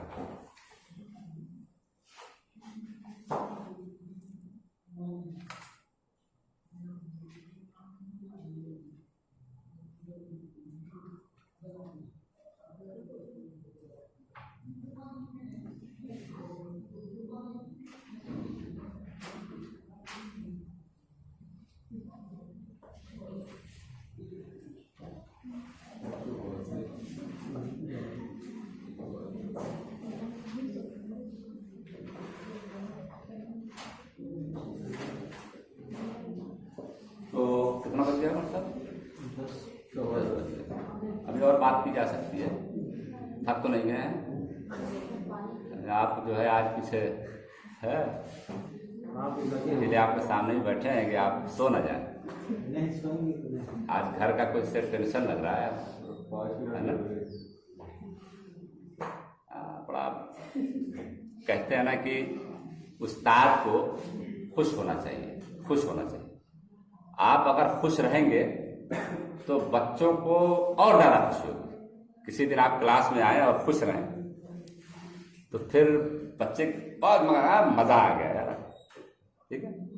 लेकिन अगर थोड़ा गुस्से में, टेंशन में आप क्लास में आते हैं तो बच्चे आपसे ज़्यादा टेंशन में चले जाते हैं। तो खुश रहना ये उस्ताद के लिए फर्ज है, समझना ना? ये तो अल्लाह का शुक्र अदा करना चाहिए कि हम बच्चों के बीच हैं, जो बच्चों की फितरत में है खुश रहें। वरना दुनिया तो जो है ना, खुशी को, अब कारपोरेट वर्ल्ड में जाइए, अगर वहां आपको किसी ने खुश देख लिया, मतलब कारपोरेट दुनिया में अगर खुश देख लिया आपको, तो फिर उनको फिक्र हो जाती है कि आज कहीं कुछ हाथ मारा है, कहीं जो है हाथ मारा है। कारपोरेट दुनिया में जो है ना, उनके बकौल एक मोटिवेटर है संदीप नाम का, उसने कहा कारपोरेट दुनिया में 55 नहीं 55 है, 55 यानी अंदर से एकदम खोखले लोग होते हैं। पैसा बहुत है लेकिन अंदर से सब खोखले हैं। जब 55 साल में उम्र लोग खोखले हो जाते हैं ना, तो टीचर्स खुशकिस्मत हैं कि वो खुशियों के बीच में, आप थोड़ा खुश होंगे तो बच्चे आपसे ज्यादा खुश हो जाएंगे। होते हैं नहीं हमारे साथ? ये हमारी खुशकिस्मती है। तो हमें कोशिश करना होगा कि हम खुश रहें, टेंशन को दूर रखिए। टेंशन तो रहेगा। हम क्या है ना कि छोटे छोटे वाकयात को बहुत बड़ा मसला समझते हैं। बहुत बड़ा मसला नहीं होता ये छोटे छोटे वाकयात। किसी ने आपको गाली दे दी, किसी ने आपकी मेड़ काट ली, ये आप 2 साल बाद 10 साल बाद भूल जाएंगे। ये चीज याद रहने वाली नहीं है, ये कोई मसला थोड़ी नहीं है। ये वक्ती एक वो है, आप उसको हल कर सकते हैं। बहुत ज्यादा टेंशन में आए, लेकिन आपने किसी की लाइफ बना दी, अगर किसी के काम आ गए, तो बुढ़ापे में भी ये बात आपको याद रहेगी। याद रहेगी कि याद रहेगी? मैंने जो है उसकी जिंदगी संवार दी। आप उसको देख कर खुश हो जाएंगे, बयान करेंगे, क्योंकि वो एक मसला आपने हल किया। दूसरों के काम आ जाना ये बहुत बड़ा मसला है। लेकिन हम क्या करते हैं कि हम जो है, किसी ने हमको गाली दे दी, किसी ने हमारे बारे में कोई पोस्ट कर दी, किसी ने हमारे स्कूल की शिकायत कर दी, कोई ऐसे कर दिया, बस उसी में जो है एकदम परेशान, पूरी उम्र गंवा दो। आपकी अगर कोई मंजिल हो, अगर आदमी की मंजिल, जैसे मिसाल के तौर से आपको ट्रेन पकड़नी है, बम्बई जा रहा है, ट्रेन पकड़नी है, तो आपका मकसद क्या है? ट्रेन पकड़ के मुंबई जाना। आप टेम्पो में बैठे जा रहे हैं, तो बगल वाले मोहल्ले से किसी ने एक चक्का मार दिया खींच के, वो कहीं मारा था, आपको लग गई या आप ही को मार दिया, तो आप क्या करेंगे? टेम्पो वाले रुको रुको रुको और जाके वहां जो है फौजदारी कर लेंगे? नहीं, कतई नहीं करेंगे। क्यों? आपको ट्रेन पकड़ने मुंबई जाना है, आपके पेशे नजर मुंबई पहुंचना है। तो छोटे छोटे मसाइल आते रहे, टेंशन होता रहे, लेकिन उसको थोड़ी देर के लिए बाहर निकाल दीजिए, क्योंकि आपके टेंशन, बच्चे डिप्रेशन का शिकार हो जाएंगे। कि अपने बहुत सारे मसाइल को हम घर पर रख करके ही आएंगे और यहाँ आकर के हम बच्चों को खुशियां बांटेंगे, ताकि बच्चे जो है, बच्चे खुश होंगे तो इंशाल्लाह आपको भी खुशी होगी और हमारे पास तो कई टॉपिक्स हैं, लेकिन जाहिर है कि एक टॉपिक थोड़ा सा कह के छोड़ देना ठीक नहीं है, नए नए से करते रहेंगे हम लोग। अब अल्फाज या जुबान के लिए नज़में सबसे ज़्यादा कारआमद होती है। नज़्म में एक तो बच्चों का इंटरेस्ट होता है, दूसरे उसमें एक्टिंग के पूरे मौके होते हैं। जैसे मैंने अभी आपको अक्कड़ पक्कड़ बम्बे बो, अब बच्चा धमाधम कूद रहा है, ठीक है ना। इसीलिए कहा जाता है कि बच्चों को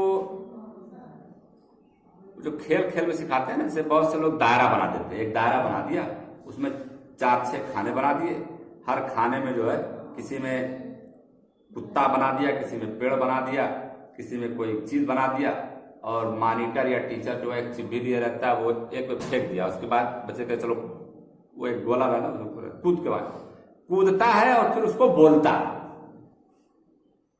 कि आम, कुत्ता, बिल्ली। ये क्यों कराया? ताकि उसकी जुबान जो है वो दुरुस्त हो, बोलने की उसकी हैबिट पड़ जाए। क्योंकि जुबान के बगैर आप जीरो बैलेंस हैं। आपका मोबाइल कितना भी महंगा हो, उसमें कितना भी बैलेंस हो, अगर आवाज ना आए जाए तो वो बेकार है। आपके अंदर कितनी भी सलाहियत हो, अगर आप बोल नहीं सकते, इंटरव्यू में बात नहीं कर सकते, अपनी बात पेश नहीं कर सकते, तो भाई आप जीरो हैं। और यही हम नहीं कर रहे थे। स्किल बच्चों में पैदा कर दी, लेकिन वो कहीं जाहिर नहीं हो रही। कैसे जाहिर हो? बोलने का फन ही नहीं। बोलना आता तो वो जाहिर बता सकते लोगों को, उसके बारे में बातचीत कर सकते, पूछ सकते। बहुत सा टैलेंट बच्चों के अंदर होता है, लेकिन बोल ना सकने की वजह से उसको दबाए बैठे रहते। आपके अंदर बहुत सा टैलेंट है, अभी कहा दिया जाए कि खड़े होकर के आप जो है इस मौजूद पर चलिए थोड़ा सा बात कर लीजिए, आपको हिम्मत नहीं पड़ेगी। तो आपका वो टैलेंट तो आप ही में खत्म हो गया। बाहर कब निकलेगा? जब आपकी जुबान मजबूत होगी, आपकी स्पीकिंग पावर मजबूत होगी, आपकी कम्युनिकेशन स्किल मजबूत होगी। इसीलिए कहा गया है कि जो लोग बोल नहीं पाते वो जीरो होते हैं। डिग्री से कुछ नहीं होता। डिग्री तो वो एक तरह से समझिए कि रसीद है कि आपके अंदर स्किल है, लेकिन डिग्री जो है वो आपके स्किल को, सलाहियत को नुमाया थोड़ी करती है। वो तो इस बात की रसीद होती है कि आपके अंदर है सलाहियत, लेकिन आपकी सलाहियत सामने कैसे आएगी? आपकी जुबान से आएगी। मर्द साहब, जुबान, ये जुबान देखिए कई तरह की होती है। एक तो ये मुंह की जुबान है जो आवाज निकालती है, बॉडी लैंग्वेज भी होती है। बॉडी लैंग्वेज हमारे साथ बता रहे थे ना वो ट्रेनर, का रा कर, ये बॉडी लैंग्वेज है। ये बच्चा इससे क्या सीख रहा है कि हमको मिला के जब पढ़ना है तो कहरना नहीं है, कारा कारा नहीं, कारा कर, ठीक है। समझिए, आप बॉडी लैंग्वेज समझिए। वो आपको ना समझा सकते हो, एक अलग चीज है, लेकिन आप इसको समझिए कि ये बच्चा इससे क्या समझ रहा है। हम लोग के जमाने में एक बिहार के मास्टर साहब थे, मैंने बताया था आपको, बिहारी मास्टर साहब थे, नाम याद नहीं आ रहा। उस जमाने में जब ट्रेनिंग वगैरह कोई तस्वुर नहीं था, लेकिन उस जमाने में उन्होंने जो पढ़ा दिया वो आज भी मुझको याद है। यानी इसी स्कूल में, इसी खपड़े स्कूल में करकट वरकट हम लोग पढ़ते थे। वो एक सबक पढ़ाते थे बुर्का, हमारी किताब में एक सबक था बुर्का, ठीक है। मैं जो छत पर गया, अब छत की तरफ, छत तो बड़ी मुश्किल से वहां रहती थी, तो वो छत दिखा सकते हैं, इधर इधर छत, यहाँ 2 कमरे थे जो है छत वाले पक्के सब ऐसे ही। मैं जो छत पर गया तो वहां डर गया।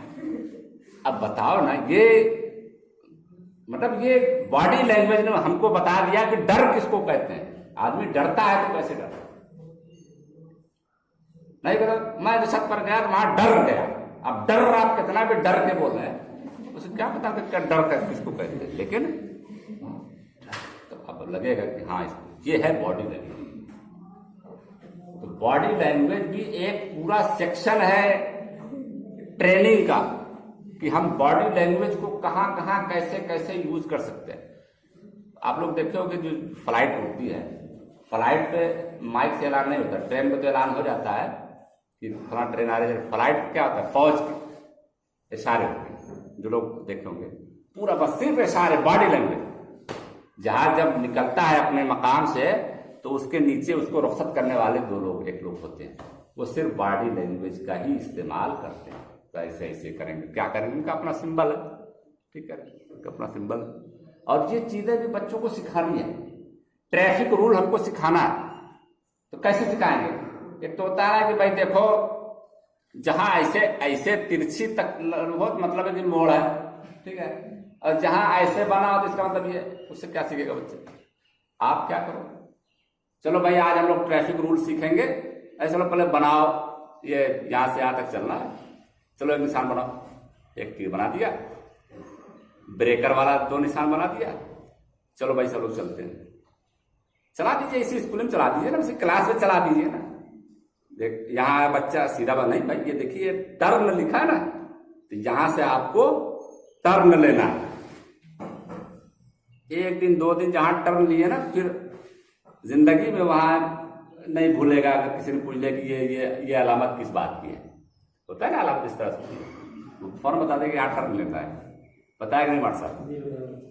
ये है प्रैक्टिकल, पढ़ाई को प्रैक्टिकल होना चाहिए। जौनपुर कैसे पहुंचना है पूरा साल ही बता दीजिए क्लास में कि बच्चों यहां से निकलो, बादशाही पे जाओ, बादशाही पे से खेतासराय कर बस आएगी, बैठ जाओ, वो जाएगी वहां पर उर्दू बाजार में, आपको हसन कागज पर उतार देगी। वहां से रिक्शा पकड़ के सीधे चले जाना तो एक चौराहा पड़ेगा, वो जो है कोतवाली चौराहा है, वहां से बाएं चले जाना तो तुम वहां कोतवाली पहुंचोगे। पूरे साल बता दीजिए और एक दिन उसको भेज दीजिए। अगर वो एक बार में पहुंच जाए तो जो कहिए, नहीं पहुंच पाए तो पूछेगा जाकर, अरे कहाँ बताए तुमने? कुछ मत कीजिए, एक दिन पूरे क्लास को पकड़िए, चलो आज जौनपुर चलते हैं, लेके जौनपुर चले जाइए, चले आइए, पूरी जिंदगी नहीं भूलेगा कोतवाली कहाँ है। क्यों मार सकते? प्रैक्टिकल की ये ताकत है। इसीलिए कहा गया कि थियरी पर बहुत ज्यादा, हमारे यहाँ रट्टा का जो सिस्टम है वो बिल्कुल नहीं होना चाहिए। रट्टे कुछ चीजों के लिए तो ठीक है, वर्ड मीनिंग याद करना तो क्या प्रैक्टिकल, रट्टा मारना, लेकिन मजमूई तौर से रट्टा का सिस्टम खत्म होना चाहिए। समझ का जो है, क्योंकि याददाश्त आपको धोखा देगी। रटी हुई चीज चंद दिन के बाद नहीं रह पाती, लेकिन तजर्बा की हुई चीज आपको हमेशा और सही आग जला देती है, आग जला देती है, आग जला देती है। पूरी जिंदगी पढ़ा डालिए, सही कॉन्सेप्ट जलाने का नहीं आ सकता। थोड़ा सा जल जाएगा कहीं, जान जाएगा कि जलना किसको कहते हैं, जलाना किसको कहते हैं। जहन्नम, अल्लाह ताला क्या करते हैं? अल्लाह ताला को आखिरत के बारे में बताना है, जन्नत के बारे में बताना है, जहन्नम के बारे में बताना है। एक तो ये होता ना कि बता देते हैं कि भाई जहन्नम में आग होगी, बड़े बड़े सांप होंगे, बड़े बड़े बिच्छू होंगे, बता के रह जाता तो कौन डरता? कौन डरता? भाई मेरे को पता ही नहीं आग किसको कहते हैं। सांप तुमने कभी देखे? अल्लाह ताला ने क्या किया? थोड़ी सी आग दे दी आपको, एक सांप दे दिया, एक बिच्छू दे दिया। जन्नत में अंगूर होंगे, अंगूर की एक शक्ल आपको दे दी दुनिया में, है नी? महसूस कर लो ना, प्रैक्टिकली देख लो कि ये अंगूर है, इसकी हाईएस्ट क्वालिटी आपको वहां मिलेगी। ये आग है, इसकी हजारों गुना तेज आग आपको वहां आपके इस्तकबाल के लिए मिलेगी। जला के 1 मिनट 1 सेकंड अपने को जला लो, अगर इसको बर्दाश्त कर सकते हो और इस तरह की आग को तुम लाइफ टाइम बर्दाश्त कर सकते हो तो ठीक है, आओ मन मौज करके दुनिया में आओ और डाल देंगे, जाके बर्दाश्त कर लो। प्रैक्टिकल हमारे परवरदिगार ने भी कराया, हर चीज को प्रैक्टिकल कराया। यानी प्रैक्टिकल अब देखिए, वो जब अल्लाह ताला ने कहा ना कि आदम को सजदा करो, तो अब ये था ना कि ठीक है अल्लाह ताला आपका हुक्म है तो कर लेते हैं, लेकिन वहां प्रैक्टिकल हुआ, एग्जाम हुआ वहां पे। भाई मैं आदम को जो है तुम लोगों से बड़ा बनाऊंगा, तुम लोगों से ज्यादा इसको अहमियत दूंगा। क्यों भाई, क्यों देंगे? फरिश्तों ने कहा ना कि अल्लाह ताला हम तो है नमाज रोजा इबादत के लिए, क्यों आप उनको देंगे? क्यों? चलो ठीक है, शुरू हो जाओ। तो एक टेस्ट लिया गया, अल्लाह ने एक पेपर बनाया, यानी सारी स्किल्स दुनिया में क़यामत तक जितनी भी सलाहियतें आएंगी सब आदम के अंदर डाल, यानी वो डाल दी। वही आदम भी है, वही फरिश्ते भी हैं, वही जिन्नात है, जिन जिसको बाद में इब्लीस कहा गया। तीनों मखलूक वही है। अल्लाह ताला ने पूरा इल्म का भंडार जितना क़यामत तक का है वो ला करके दे दिया। उसके बाद कहा चलो अब इसकी कुछ क्वालिटी सब लोग बताओ।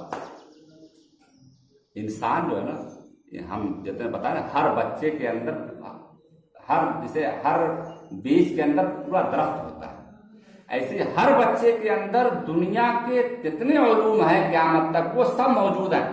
जितना वो सर्च करेगा वो निकलता जाएगा, जब वो सर्च करेगा निकलता जाएगा।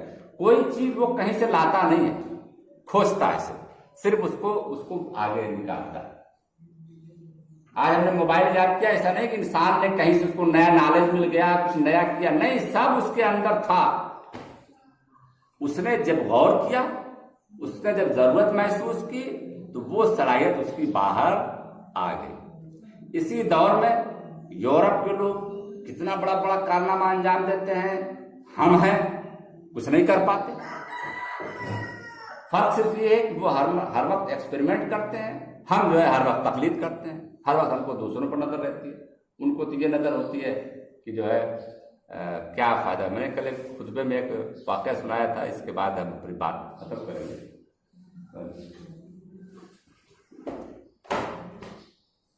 एक्सपेरिमेंट्स जो है ये यूरोप का समझिए कि उनके नेचर में चीज दाखिल है कि हर चीज का एक्सपेरिमेंट किया जाए, उसको तजर्बा किया जाए, चाहे जान चली जाए। ट्रेन बनाने वाले ने भी यही किया, जहाज बनाने वाले बेचारे मर गए, काहे को अपनी जान दे दी, लेकिन वो चाहते थे कि दुनिया को कुछ दें, मेहनत कर दें। रॉकेट पे बैठे चले जा रहे हैं, गिर गए, मर गए।